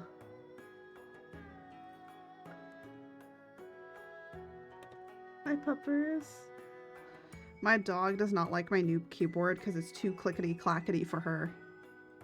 But with that, Taida is finished. So, there's another thing here, but I'm just gonna have her be like this right now. So yeah. Her bra is supposed to be like conch shells, which is cool. And then her skirt is very basic as well. Not very, she's not wearing a whole lot, but considering that most of the time she's underwater, she doesn't need to wear a whole lot. Also, she's a priestess. She's not like going to battle and stuff. But yeah, so this is Taida. So I do hope that you enjoyed that, because now we're going to be moving over to the other character design that we're going to be discussing, which is Fira. If we have time, we might start moving on to the other ones that I'm going to be working on for Sunday. So meaning that we'll be starting to work on those ones as well. It depends how I feel. For right now, we might just finish up. We might just do Fira and then kind of like do a quick thing with her and then be moving on. But yeah, I actually have all of her colors here. It's fantasy. Calm down. It's exactly, George. You gotta calm down a little bit. It's fantasy. But yeah. Oh my goodness, why am I getting... Okay. Yeah. Unfortunately, I do have to cut all my streams to be like only minimal, like 3 hours, because I have to take my dog out for walks. Actually, I was gonna stream earlier today at like, yeah, I was gonna stream earlier today, but the only reason I didn't is because I actually had to go to a dentist appointment. My teeth are clean. My teeth are all good. We all good.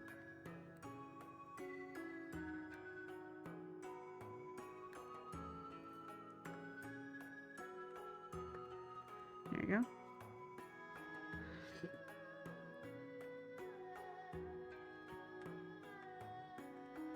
Yeah. Also, I'm gonna put this out there just so everyone knows. There is a lot of different color. This is a fantasy world, and there is a lot of non-human skin tones and humanoid-looking skin tones, but not everybody's white. There's a lot of different varieties. So, and even with the main cast, there's varieties. Because technically, Taida and Fira here are part of the main cast. I'm the main character, but then there's like a main cast, you know, the people that you're always around all the time. So yeah, these guys are, I like to say within my lore, technically I might be the main character. That doesn't mean I'm the only main character. And there's like different parts we'll be highlighting them as main characters as well.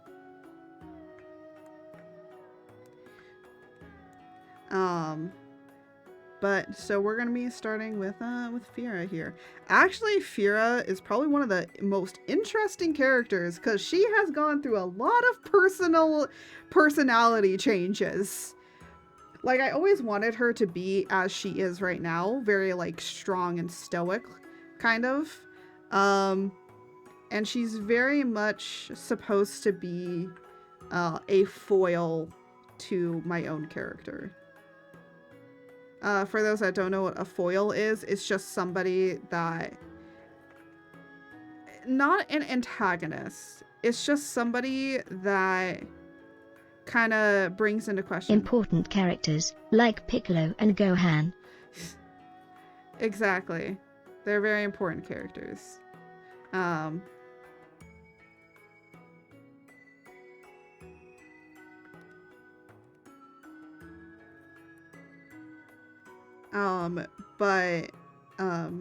I would say out of all of the characters currently, I would say that Fira is probably, Fira and another one that we're going to be discussing are probably one of the most important characters when it comes to art in general, with how I want to do the story and have characterization and all of that sort of stuff. Like, I would say that definitely Fira is one of the most important. And that is because Fira in herself is supposed to be a foil. She's supposed to be kind of a little bit kind of questioning a lot of what art does. Not that she wants to take over anything. She's not like a mean girl. That's how I wanted to build her. I wanted to build her as like a mean girl kind of situation. But I decided on not doing that because I feel like then she would be like too mean and people wouldn't like her. And it's like, you're supposed to like her. She's part of the main cast. So I didn't want people to just hate her. That's kind of not what I wanted to go for anyways. I didn't want people to hate her. I wanted people to go like, she's kind of mean, but she has a point. And that's kind of how she's built. Actually, art in itself is the character art is actually a foil to another character. I'll call character art and be opposite to me because I'm gonna be honest. Character art is different than art, okay? Different than me, alright? Character art is way cooler.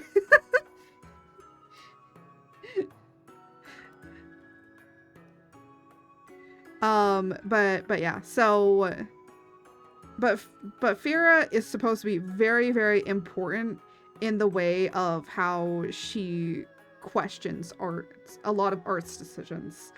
And she's not only like a foil to her in one way, but she's a foil to her in a few different ways. First off, their conflicting personality and the ways of how they go about things and deal with certain situations is vastly different from each other. Art is kind of like act first because we need to survive, more survival instincts of act first, think later, whereas Fear is the other way. Did you know that Akira Toriyama hates Vegeta? Isn't that the creator of Dragon Ball, or am I wrong? I'm not surprised. I mean, the creator of Jujutsu Kaisen hates Gojo, and Gojo is like one of the most important. He literally killed Gojo because he hated Gojo. He hated drawing him. 2, he just hated him as a character. And he wanted people to hate him. He was so mad that people loved Gojo that he's like, screw it, I'm killing him off.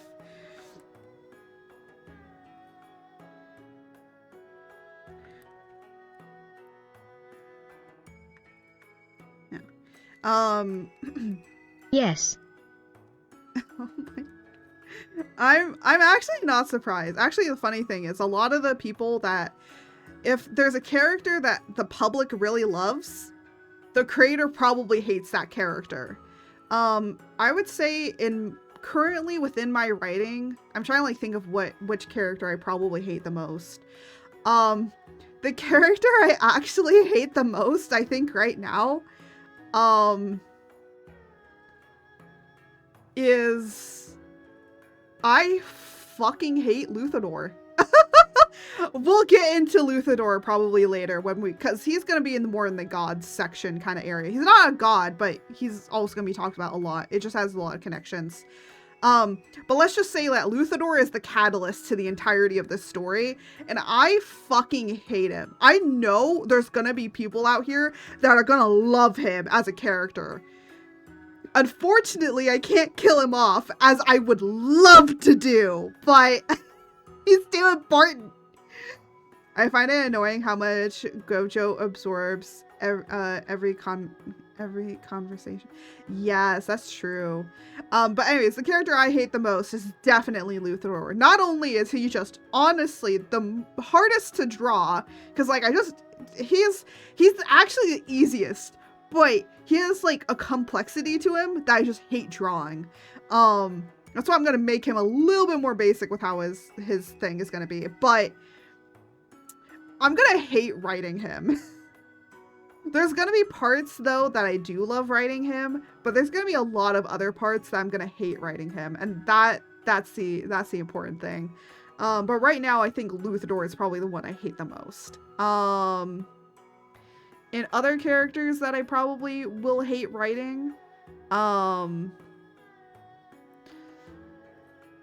I think I might also hate Fira. I might also hate writing her because I think that she's gonna be really hard to write with how I want to go about her.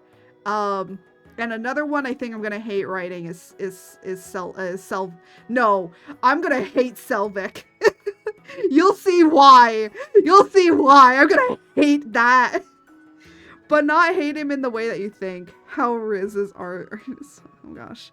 But I'm gonna just basically hate it because of the way of how I have to draw him. Because I have to draw him in such a way that I'm like, why did I do this to myself? And I have to draw him that way. And I'm just like, great. The way of how I want to do his hair is going to kill me, okay?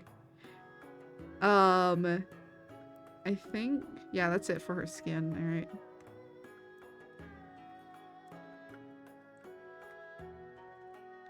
Oh, I keep pressing the wrong button.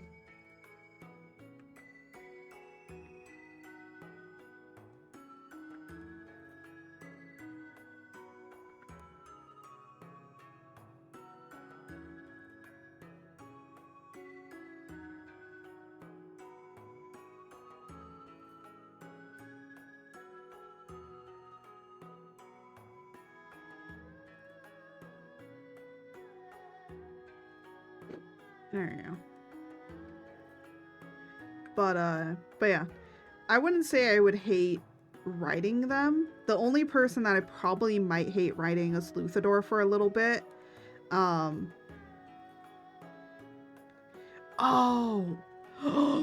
Art's mother. I'm gonna fucking hate writing her. Hi, prick. We're just talking about characters I'm gonna hate writing or drawing within my lore when I start getting to doing the when I start getting to doing the comic. But yeah, because I don't have a big budget to be able to do a whole lot. Why'd you do this to yourself? She looked at me and this is what she said. Oh, there ain't no rest for the wicked. Money don't grow on trees. I got bills to pay. I got mouths to feed. There ain't nothing in this world for free. I know I can't slow down. I can't hold back though. You know I wish I could. Oh, no, there ain't no rest for the wicked. Oh my god, why is that perfect? That is truly perfect. Yep. There truly ain't no rest for the wicked. Ain't no rest for the wicked.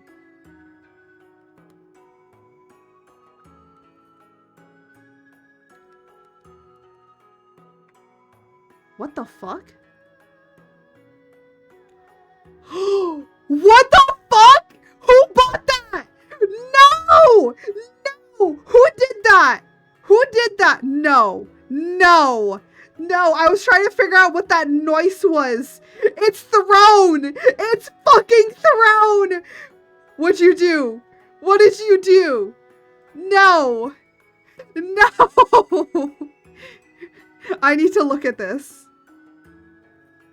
Wait, where is it? Is it in my other one? Is it in my other? Okay, holy shit, wait a minute. Wait a minute. What'd you buy me? What did you buy? What happened? Oh no. Save Newton.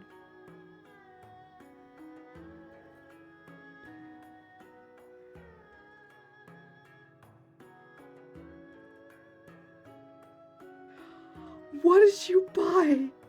What do you think? What? Oh my god, hold on. What did you buy? I need to know. Hold on. I'm trying to like figure it out and I'm trying to like, oh my god. Oh my god, what got funded? What?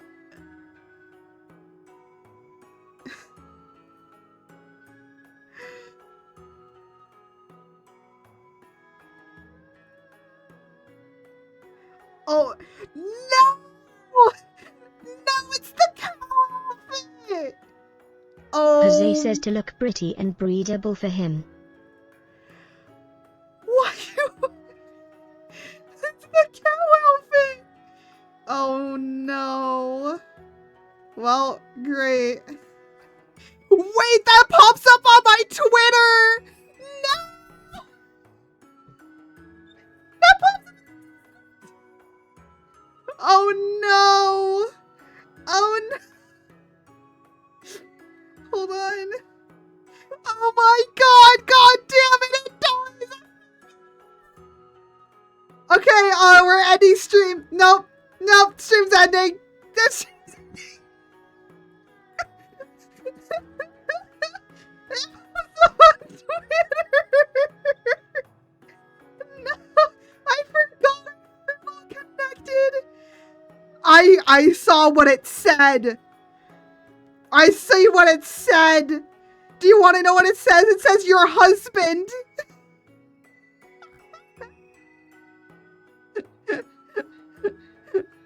Oh my god. Oh my god.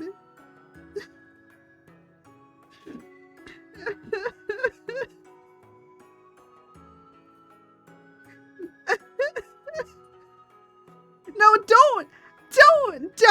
No, don't. The storm deity is in distress. Someone get emergency. Yes, please give me the emergency blanket. I need I need my emergency blanket. If anyone would like to send me any plushies on my fucking throne, I need them right now. I need them right now. I seriously do. Oh, I gotta get this thing off of here. I don't want to use this anymore.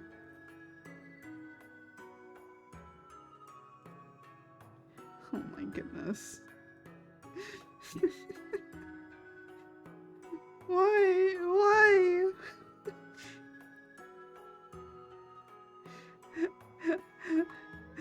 Oh my gosh. I can't. I can't even right now. I literally cannot even. I don't know, they seem to have got you something good, I think. No, he didn't! Stop it! Oh my gosh. I didn't even know that this thing was still active on here. Oh my god. Yeah, it actually still pops up right there. Jesus Christ. Oh my gosh, that popped up on stream too. It showed exactly what it was. Based on evidence, Art secretly wanted this to happen. No, I didn't! I put it up there as a joke! Oh my god. Well, great. Now I have 2 lingerie.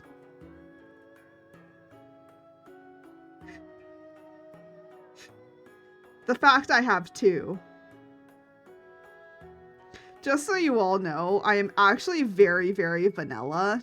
Like, extremely so. As a joke, I got the outfit she promised to wear if I soloed.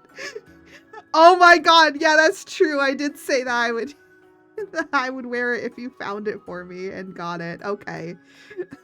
Just so all of you know, I'm not a lewd tuber. I just am now for some reason ending up building a collection. Bullocks. Shut up. I'm just somehow accidentally building up a collection. No, I'm not making an OF. Okay, I'm not. If I do, it'll be a it'll be an only frogs, and it'll just be pictures of George. I'll just draw different pictures of George, and it'll be an only frogs. Okay, that's all it will be.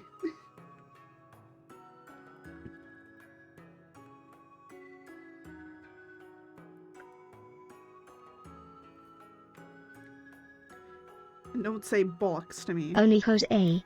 Only Jose. Oh no. No, Jose, I don't want to hear any more of your genius. Don't you have to be going to work, Jose? Well, I guess in an hour, but still.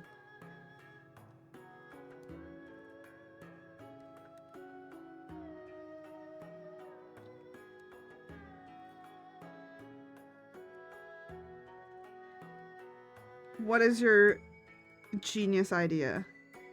The outfit I got you under the frog onesie. No, I'm not putting that. Actually, you know what? I might be more comfortable if I basically wear almost nothing under the frog onesie, honestly.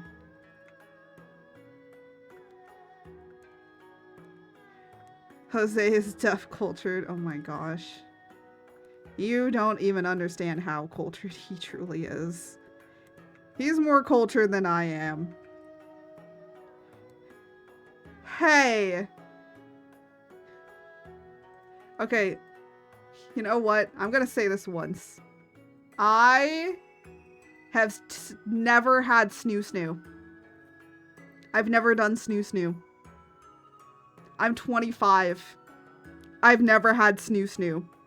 Character art has had snoo snoo. I have not had snoo snoo. I'm gonna put that all out there for you, so you all know. I'm 25 and I've never had snoo snoo. There you go. Unuseful information for all of you. You didn't need to know it, but now you do. And you're burdened with it. You're welcome. Where is Jail Jose? Soon. Jail Jose is me just putting him in timeout. I can time him out, actually. I was gonna get you the George Plus, but it's charging basically double for shipping. Really? Damn. Jose. Jose, I can and will time you out. If not, I can tell Sleepy to do it for me. She'll be happy to oblige. Sleepy, put him in the Shadow Realm.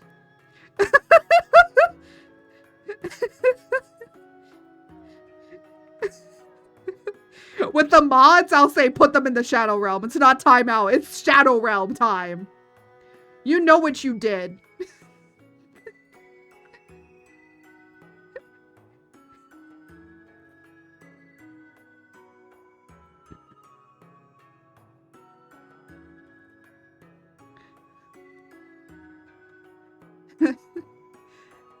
Hey, wait a minute. Wait a minute. Wait a minute. We can compromise. We can compromise on this. We can compromise. we can have a compromise. I just realized I have told you nothing about this character. We've almost drawn like halfway through it. I was gonna ask if you wanted to go to Frank's during holiday hours. Maybe get the youth.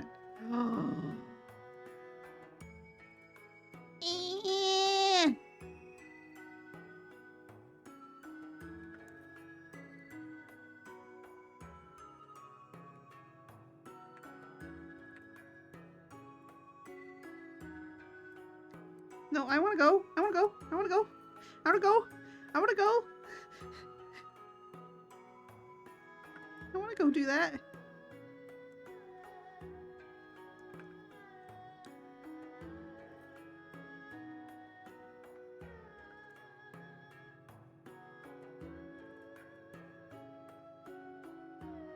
Never can promise, never surrender. Take from them all the candles and leave them without a drop of wax.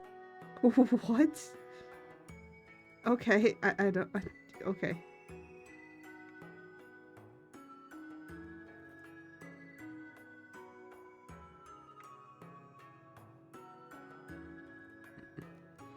Dang, the switch up is crazy. What do you mean?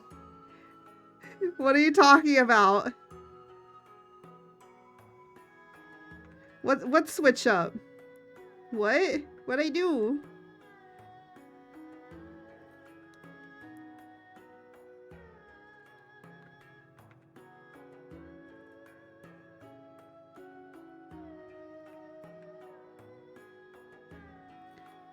I don't understand.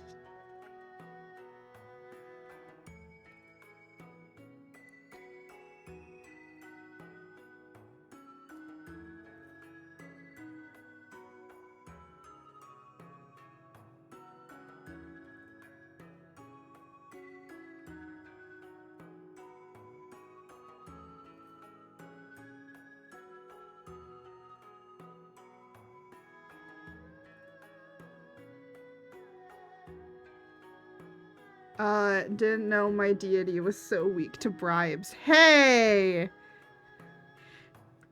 They're not bribes, they're tributes, okay? You know when you place like food on an altar? They're contributions, okay? They're not bribes. Why? 'Cause I gotta get Christmas cream. They're not bribes. He's praising, Art is weak to many things. He's praising me like the goddess I am. Right? You're treating me like the goddess I am, right, Jose? You're not bribing me. You're just treating me like the true deity I am. That's what he's really doing. Why is Prick writing that down? Should I be concerned?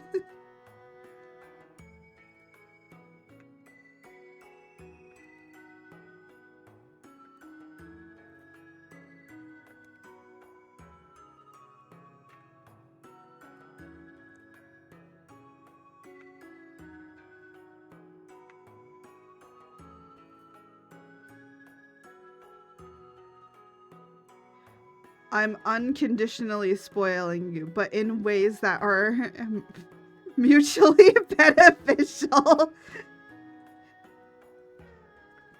Exactly, exactly. See, there's give and take. You give me something and I give you something. No joking.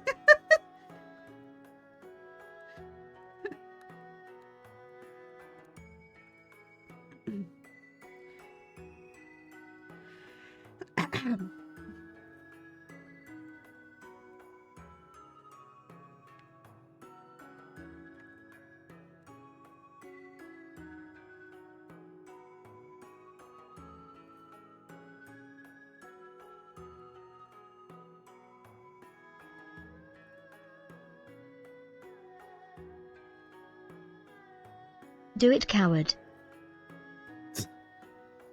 That Zelda. What do you mean that Zelda outfit is next? Oh my god. Unless someone beats you to it, Jose. There's plenty of other things. Like, I don't know, the desk that I really want on there, the chair I have to get rid of. Don't buy that chair. I'm gonna be taking it off. There's another chair that I want that's a little bit cheaper than that. That would probably be better.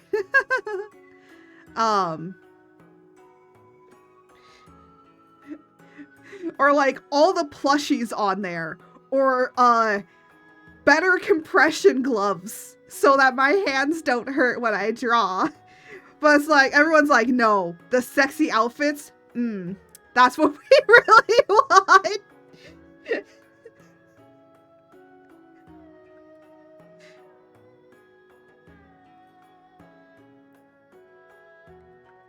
And you know what? You know what? I put that stuff on there, so you know what? It's only my... The only person that I can blame is myself.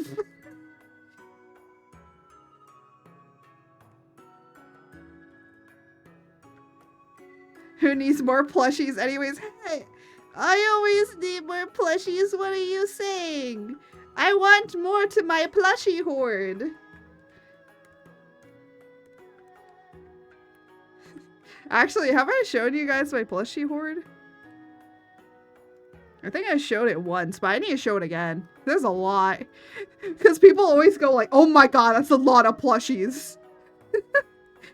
And I'm like, nah, it's not enough. It's not enough. It's never enough. Nope, I will show it again. Actually, the other thing I do need to show is my Nutcracker collection. If you're calling it a hoard, then it's already big. Hey, no, it's not. No, there's always room for more. There's always room for more.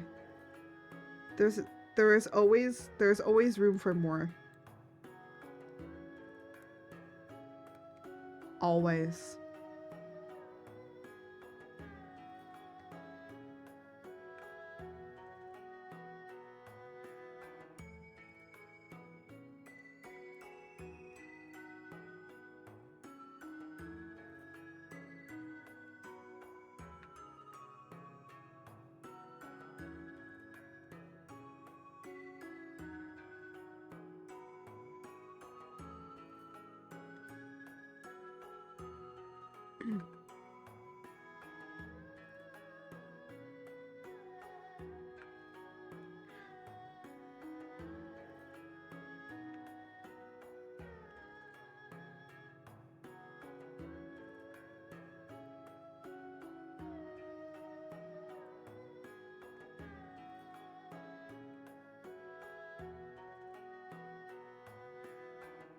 Jose's in the middle of putting on his garters and the cardigan.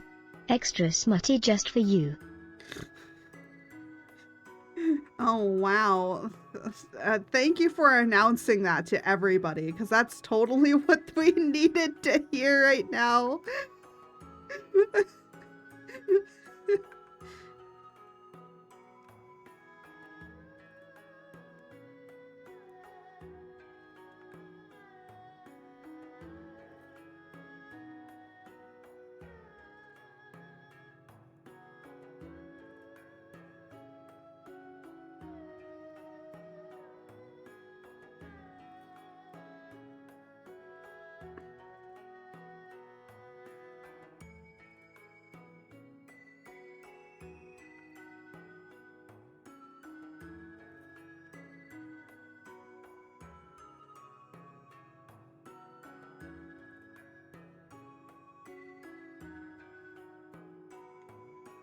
Ayo for free art. I'm very vanilla. Me, I'm wearing that thing you think is hot. What? Ayo for free art is so lucky.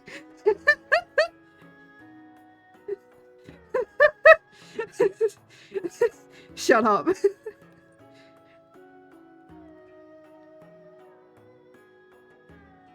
I want cardigans. I want a cardigan. Cause I love feeling nice and warm.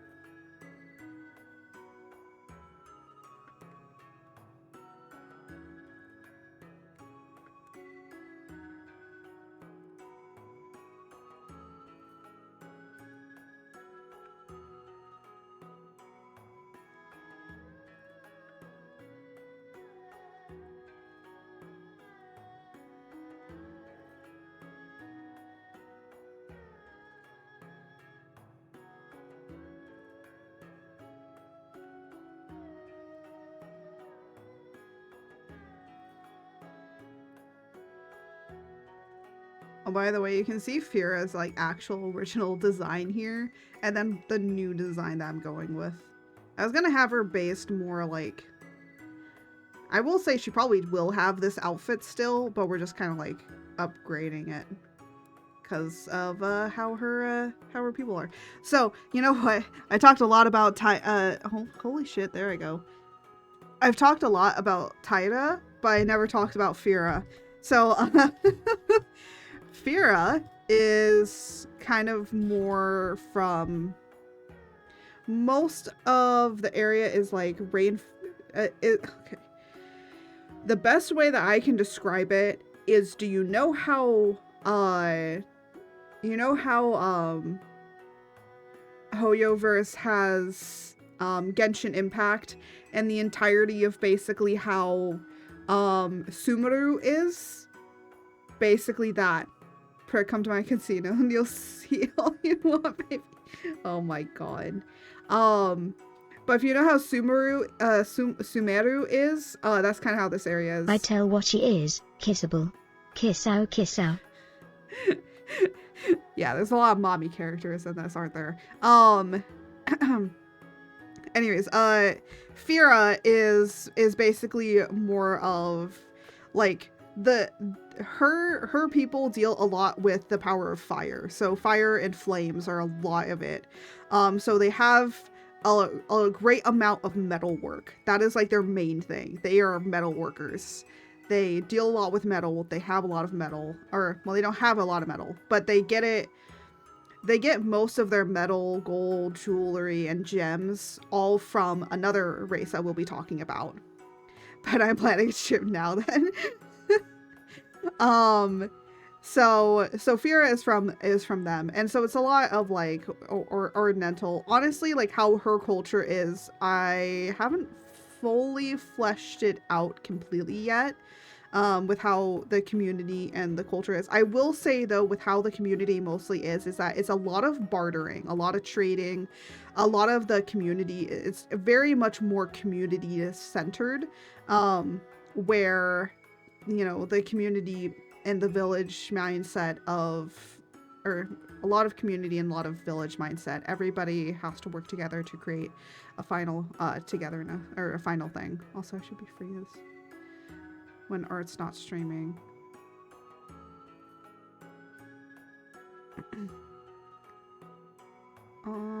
I see. Okay.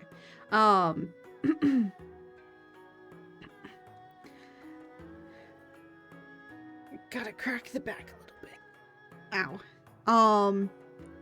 But anyways, so Fira deals a lot with fire and all of that stuff and all that greatness and things. And for the most part, Fira's personality is mainly very kind of like stoic, kind of like to the book situation. But she does have moments where she's actually very, like, she is very much like not really an emotional person very much. And but when it comes to, why did my bonk? Did bonk not work? Wait, where's the... Is the bonk delayed or something? Hold on. Is it having problems with its connections again? Oh yeah, for some reason it's not connecting to Twitch. Hello? Okay, I don't know what's happening. It's not popping up with anything. Okay, it's being a little weird. Oh, it didn't connect. What the heck? Why is it not connecting to Twitch anymore? Hello? I don't think Tits is working anymore. Oh. Oh. Hello? There we go. Okay, now it's connected. Now it's all back. Okay. I'll give you a free bonk. I was wondering why the raids were being, why the raid didn't like throw anything either. Because usually it does. Oh yes, Daddy. Ow. There we go. Bonk works.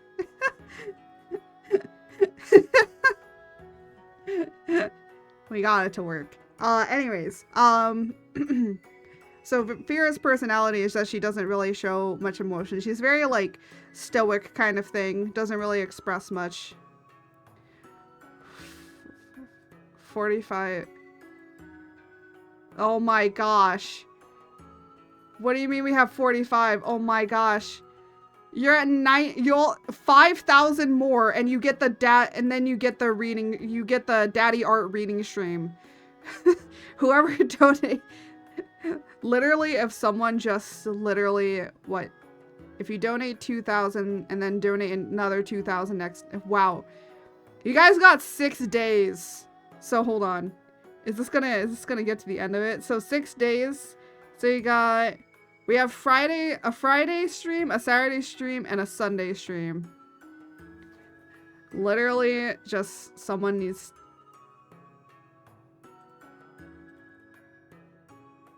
Oh my god. Oh my god. You just need 3. Oh my gosh, I guess I have to plan a daddy art stream next week. Jesus Christ. Don't nod at me! Don't nod, little me!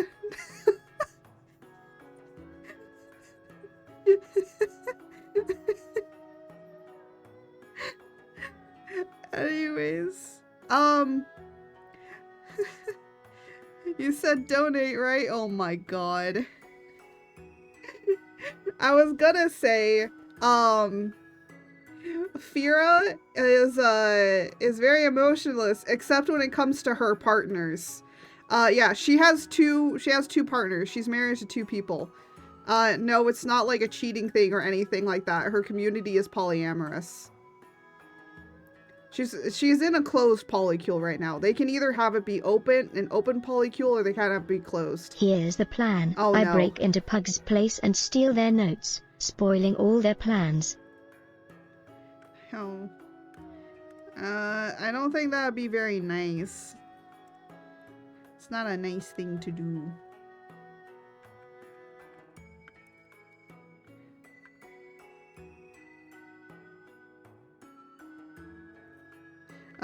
But yeah, so Fira here actually has 2 partners that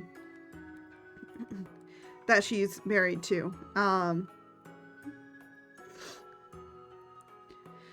So she's married to them. Technically, they're also married to each other. Everybody works together. Okay. For the side characters, I may finally draw them. I've actually never drawn them before, just so you all know. I just know what they look like and know who they are. I've never drawn them before. For the side characters, they will be drawn. There's also, she and another character are the only 2 characters that actually have partners before the entire journey. Everybody else kind of gets partners like later on. So don't worry, people. They do get partners. You can have your ships, but they do actually have other partners as well. I know, I'm not giving you the opportunity to ship certain characters together. I know, because I'm just like, these are their canon characters that they're supposed to be shipped with, okay? These are people that they are with. These are their married partners, okay? So her and another character are the only 2 characters that are married before the story. There's several characters that get married during and after I the ship story. everyone with George. You ship everyone.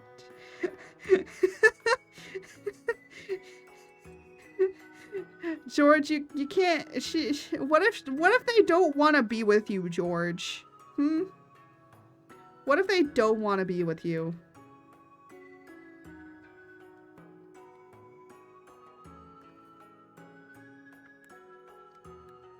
I'm trying to see what this is. Oh, what's that? Okay. So I'm gonna make sure that all of this is the clothes. So these are all the clothes. Who wouldn't want to be with all this? I guess you got a point, George.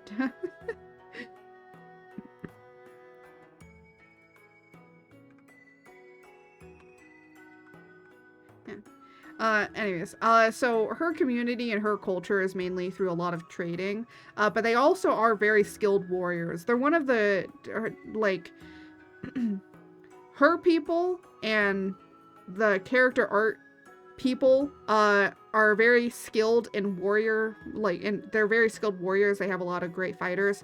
But the thing is what makes them different is that these guys make most of the armor for the entirety of everything, because they are metal workers. There's like metal workers in everywhere, but they are the most skilled. So you want some good ass armor made by crafted by a constantly erupting volcano, you go to these guys. These are the people you go to get just either the finest jewelry that you can think of, or just the most incredible resilient weaponry or armor or anything like that. That's what these guys do. That's the main important thing. But can they run hands?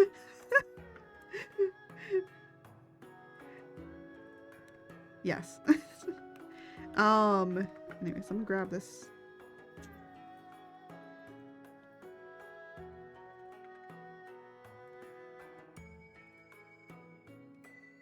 But yeah, she does also wear a lot of jewelry as well, as you can see here. She do be rocking with the jewelry.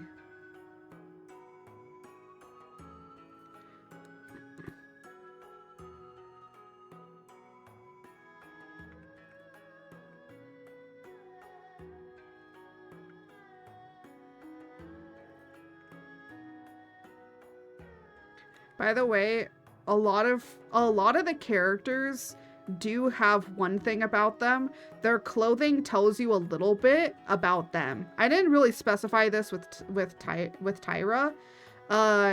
So Tyra, even though she doesn't have much, one important thing about her design is this wave pattern, because she's the priestess of the tides.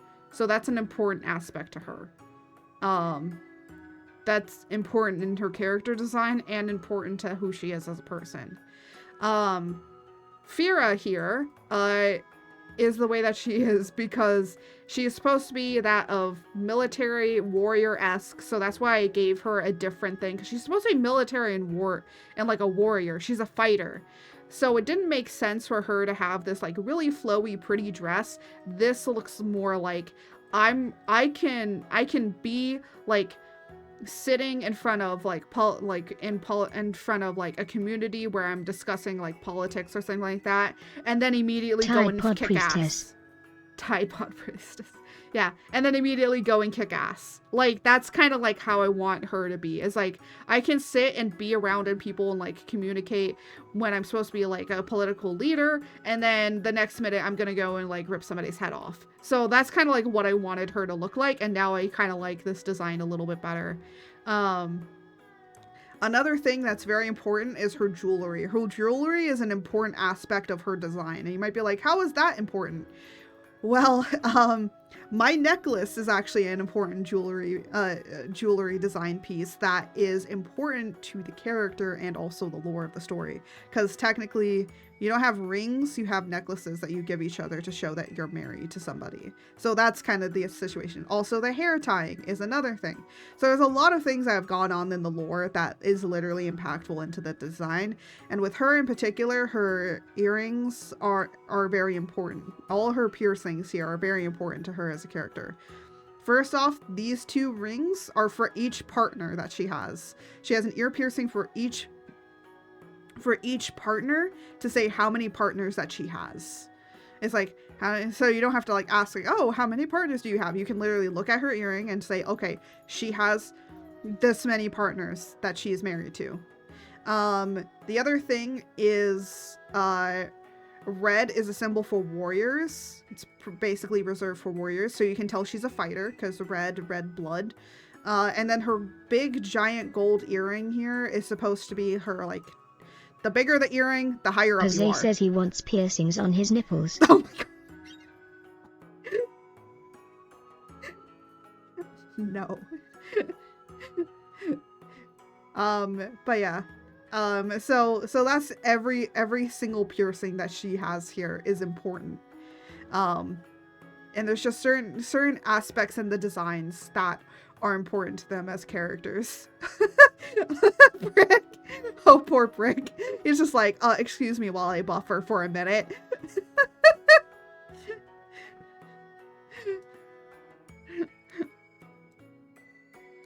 Yeah. I was gonna repeat this necklace design, but I actually think that might be a little too much. What? Guys, Jose's joking. He's saying it as a joke, okay? Unless he comes in here and goes, yeah, that's totally what I'm gonna do. He says he'll get nipple rings, so when you take off his shirt you can say knock knock. Yeah, he's joking. He's joking, guys. Don't worry.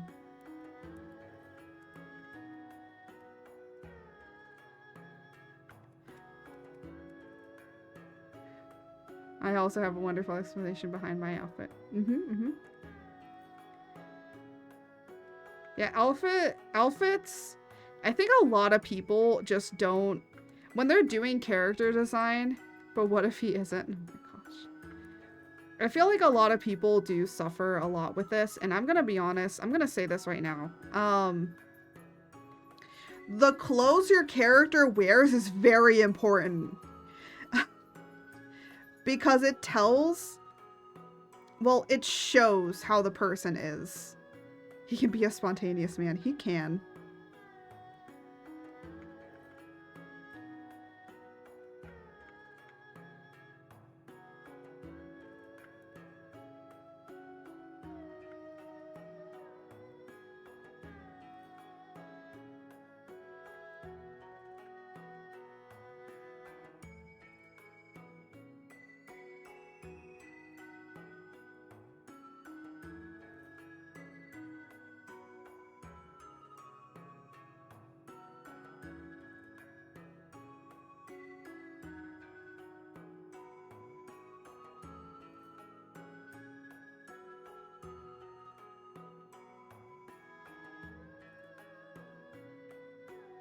I also changed the color of her hair. I want it to be blue instead of the red. Just realized that both these characters have deep blue hair. Well, the other one has lighter blue hair and this one has dark blue hair. Like, the green in her hair is really nice, but I wanted to go with the blue instead. Also, for this one, I might just leave it as a sketch, because I shouldn't be, like, fully rendering them like how I'm doing up here, but I am, and I'm like, no, I shouldn't be doing that.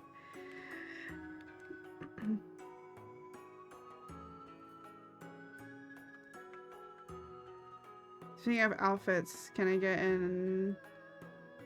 an opinion or RT can Stormwalker later? Actually, you know what the funny thing is? I kind of want to do a design for it, actually. I actually do have ideas. I started coloring and threw all the ideas out the window.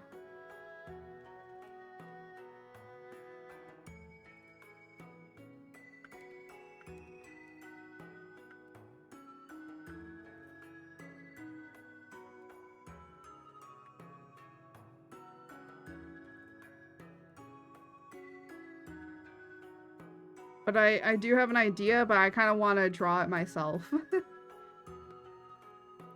I'm thinking, I don't know if you've seen Mad Max. Hi, puppers. I was thinking Mad Max and like Luke Skywalker met, and like those two mixed together. And when I'm talking like Mad Max, I'm talking like, you know, I would say maybe more original Mad Max. It's part Link, part Jedi so far. Yeah, that's what I'm saying. Like, but what I'm saying is like, for her outfit in particular to be kind of like going on the Mad Max. Some other Hylian stuff. Oh, okay. I would say maybe barbarian outfit. And maybe the Gloom outfit. Plus, like, Luke Skywalker. And mix that together. If you can mix that together, that's kind of how I imagine her. Like, with a bunch of bandages and all of that stuff, like, from the Gloom area. Hello. My doggy wants me to take her out on Wookiees. So, eventually I gotta go and take her out. But also, I'll be ending stream then, as well.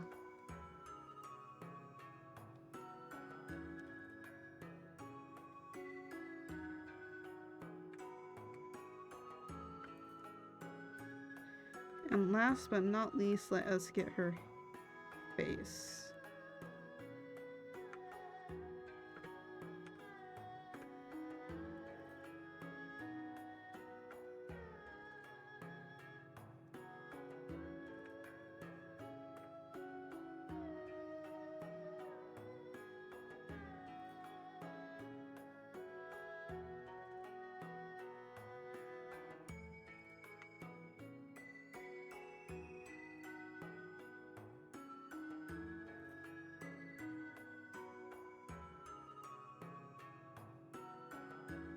Check Discord. Oh no.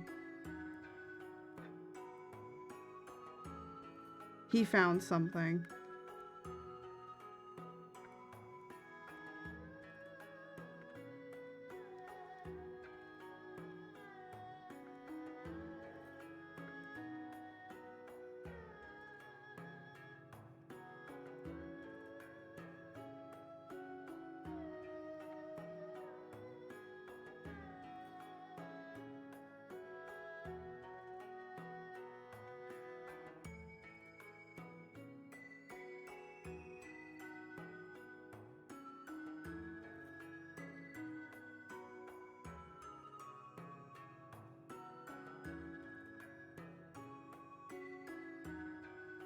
Oh, let me check Discord. What did he send me?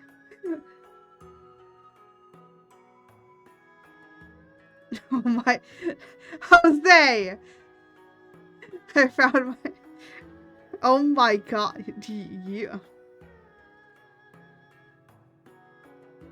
I'm gonna say this much. Jose do be looking fine. He sent me a glorious picture.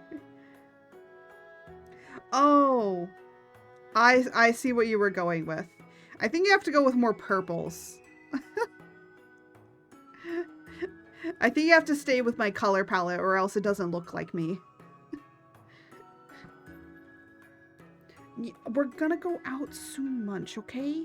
Can you, like, wait a bit until I finish the eyes? My dog really wants to go out.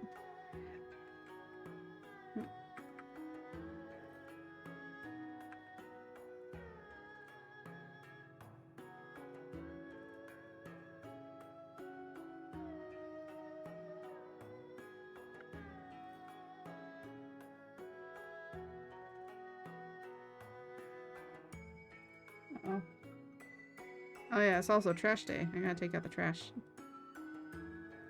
I gotta take me out, because I gotta take the trash out. But on just write notes on it? Okay.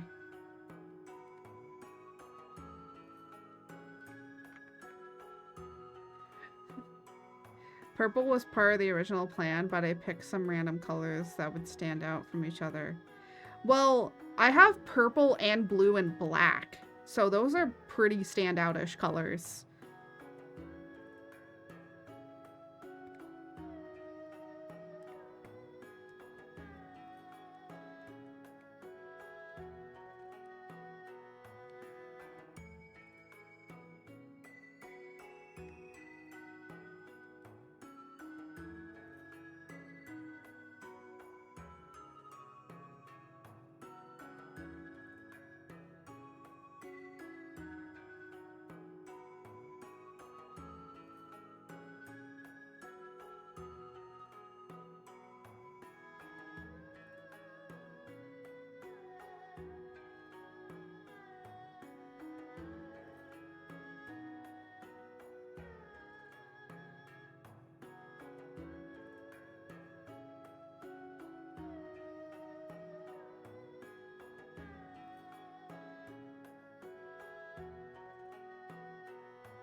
I actually like this. I got blue, purple, cyan, yellow, and orange. Yeah. Basically, I have 3 colors. Minimum with character design, you should have, like, only a few colors. I know, like, this looks like a lot, but this is yellow. This is just forms of red, blue, and then just gray. So honestly, she has like yellow, red, blue, gray as her design. Actually, I put in green instead of the blue, but the blue is her hair. And then there's blue mimicked down here as well. Like it's at the top and the bottom of her. It's like to cap her off. I actually love her eyes. I will say that her eyes are very much inspired by Karlach, but actually I had drawn them like Karlach's eyes before Karlach existed. So, that's a thing. Also, her things. She has like little, like, color, paint. She has like little tattoos on her.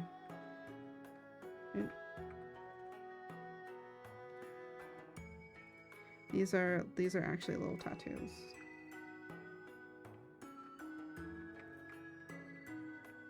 So if I just take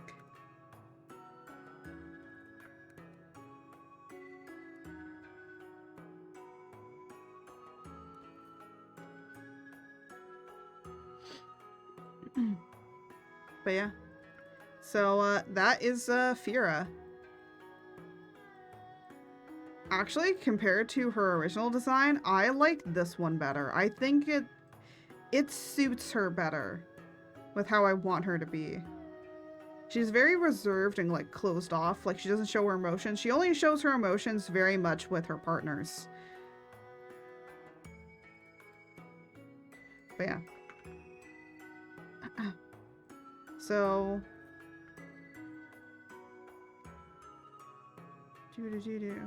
oh, I'm gonna probably do... Oop, that's not what I'm gonna do.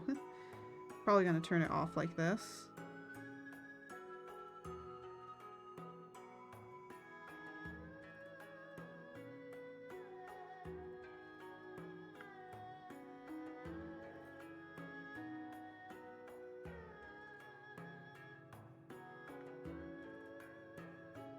And then I'm basically saving these out as like PNGs to use.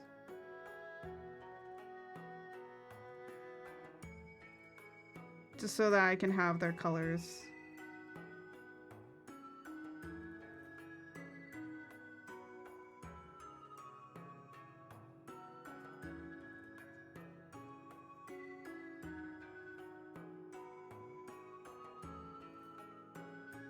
I know it's bright. Don't worry about it. I'm turning the gray back on. My eyes are burning. My eyes doth burn.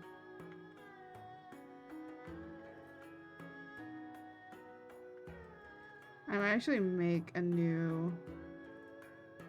Here. Let me actually get So I can make a character lineup at the end of this. Oop. That was supposed to be the other way around. There we go. And then we're gonna take... I know she's not fully illustrated, but it's okay.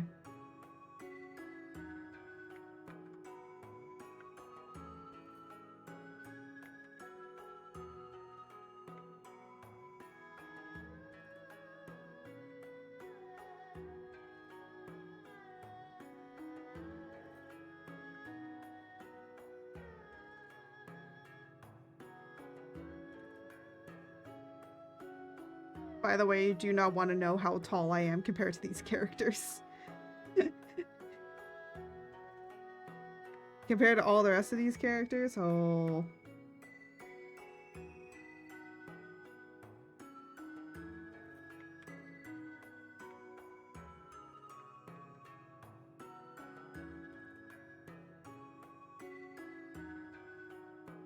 Trying to like match it up with their feet.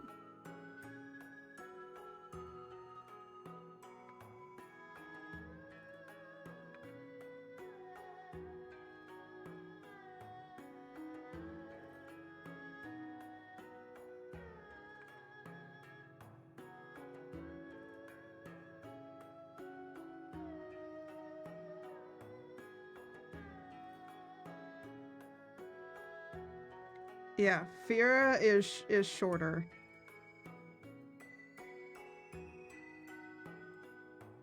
Actually, let me make sure that her head's the same.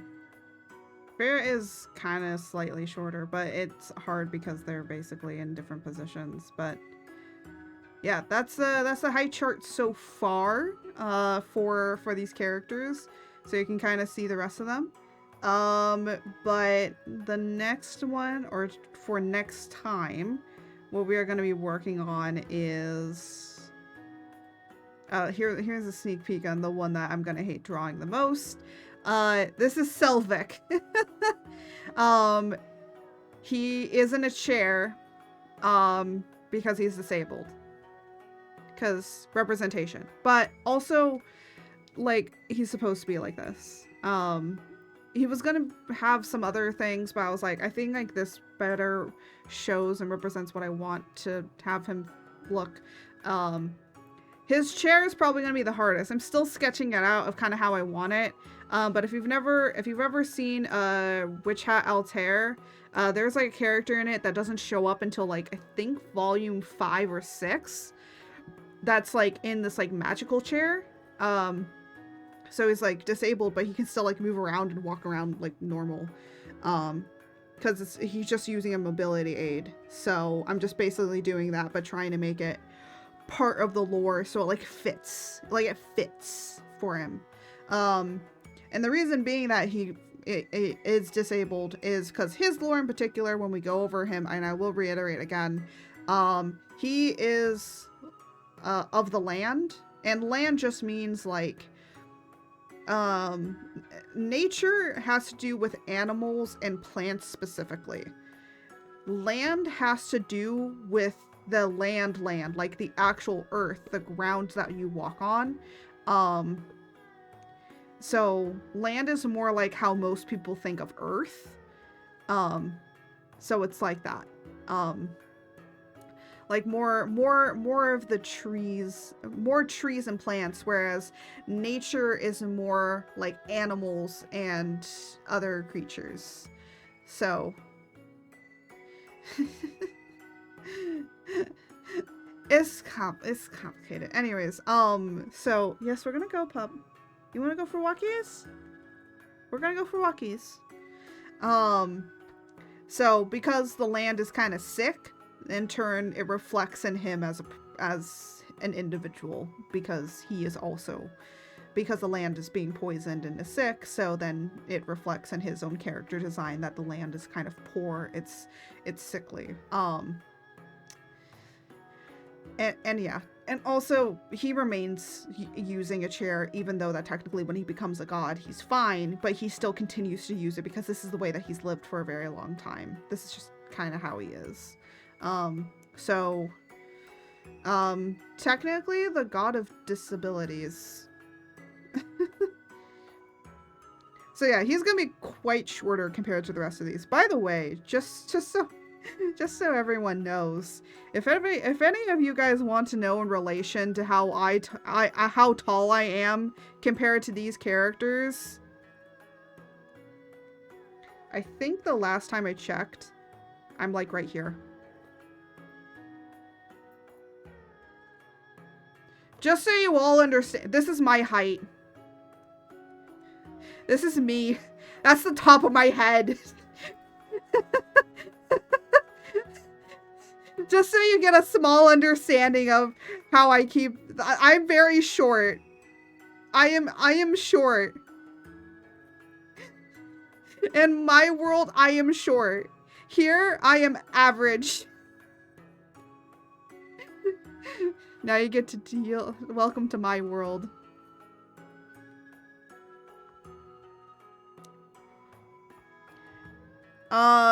Pug, if you were here...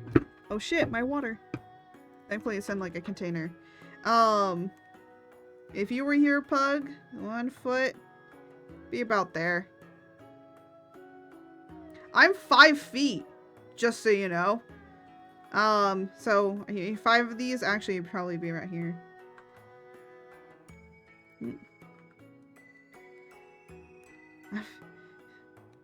Yeah, I'm 5 feet, so you'd probably be about there. Not 5 feet exactly, I'm 5'7". Yeah, let me just make this, there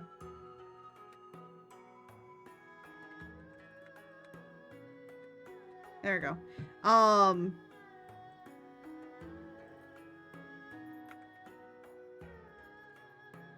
I'll probably refine Fira, but right now I'll just save her like this. Anyways, let's move over here. Oh, forget I need to do this. Oh, I'm putting my drawing pen away. Let us go and find somebody that we can raid now. I'm sure there's a few people that we could probably find. Because I gotta take my dog out before it gets too dark. That's what I need to do. It's so dark in here that my tracking's having problems.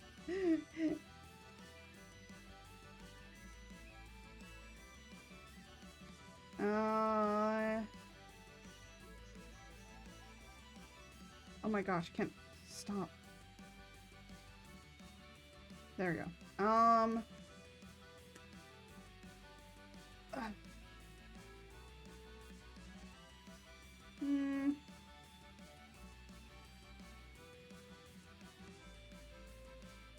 I'm trying to think. Yeah, you know what? There's some VTubers, a lot more VTubers sometimes that I follow. I'm gonna see if anybody's alive or like tweeted out that they're alive. I'm just gonna quickly scroll through here. Or you know what? Here, is there anybody? Here, let me see.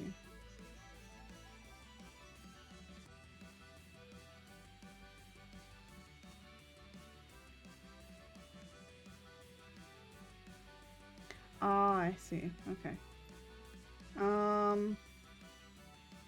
Do we want to go here? Let's see.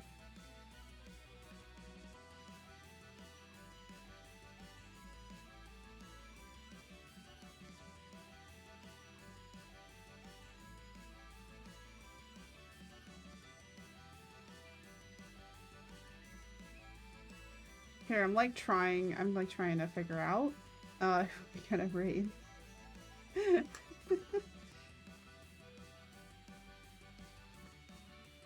I'm just looking at places that have where people have self-promote, and I'm just looking. Oh, come on.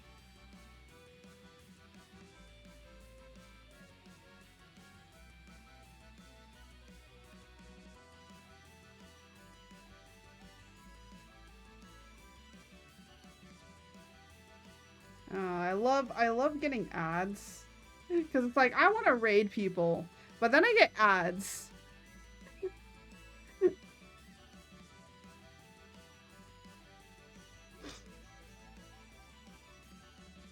Speak about ads. Jesus. Oh, they just started Tears of the Kingdom. Okay.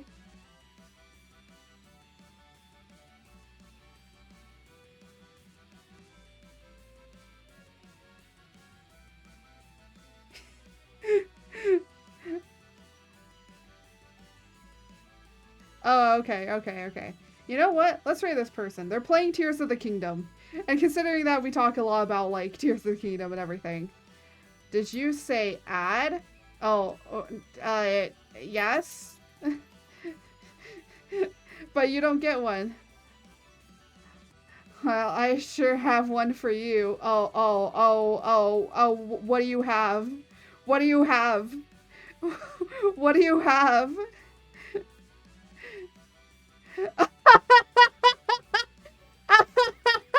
You're doing the candle? Oh my gosh. I mean, hey, you know what? A candle a day keeps the arson away, so definitely pick up a candle. Anyways, I know who we're rating, so oh, that's that. Sorry. So let me just grab their thing so that we can get this started. All right, perfect. Now then, without any further ado, I do wanna here. Let me get the raid started. Can you get the raid message going while we do this? So first off, I do have commissions open, so if you'd like to commission me, you can. And I do have merch, so you can buy some awesome merch and get some cool, awesome designs and show your support. And then the other thing is that if you want to get a candle from Qandle, the queer-owned candle company, that's a small business that I am affiliated with, you can. They have a bunch of different candle scents that are amazing, and right now they have wooden wicks. So if you want that nice crackling wood smell or like crackling fire, then definitely get them. They're brand new wooden wicks. So yeah. Anyways, without any further ado, I would like to say thank you all so much for watching. Thank you all for joining me on this little behind the lore. We're going to be continuing this on Sunday. And as I always say, may the winds guide you until next time. Goodbye, everybody.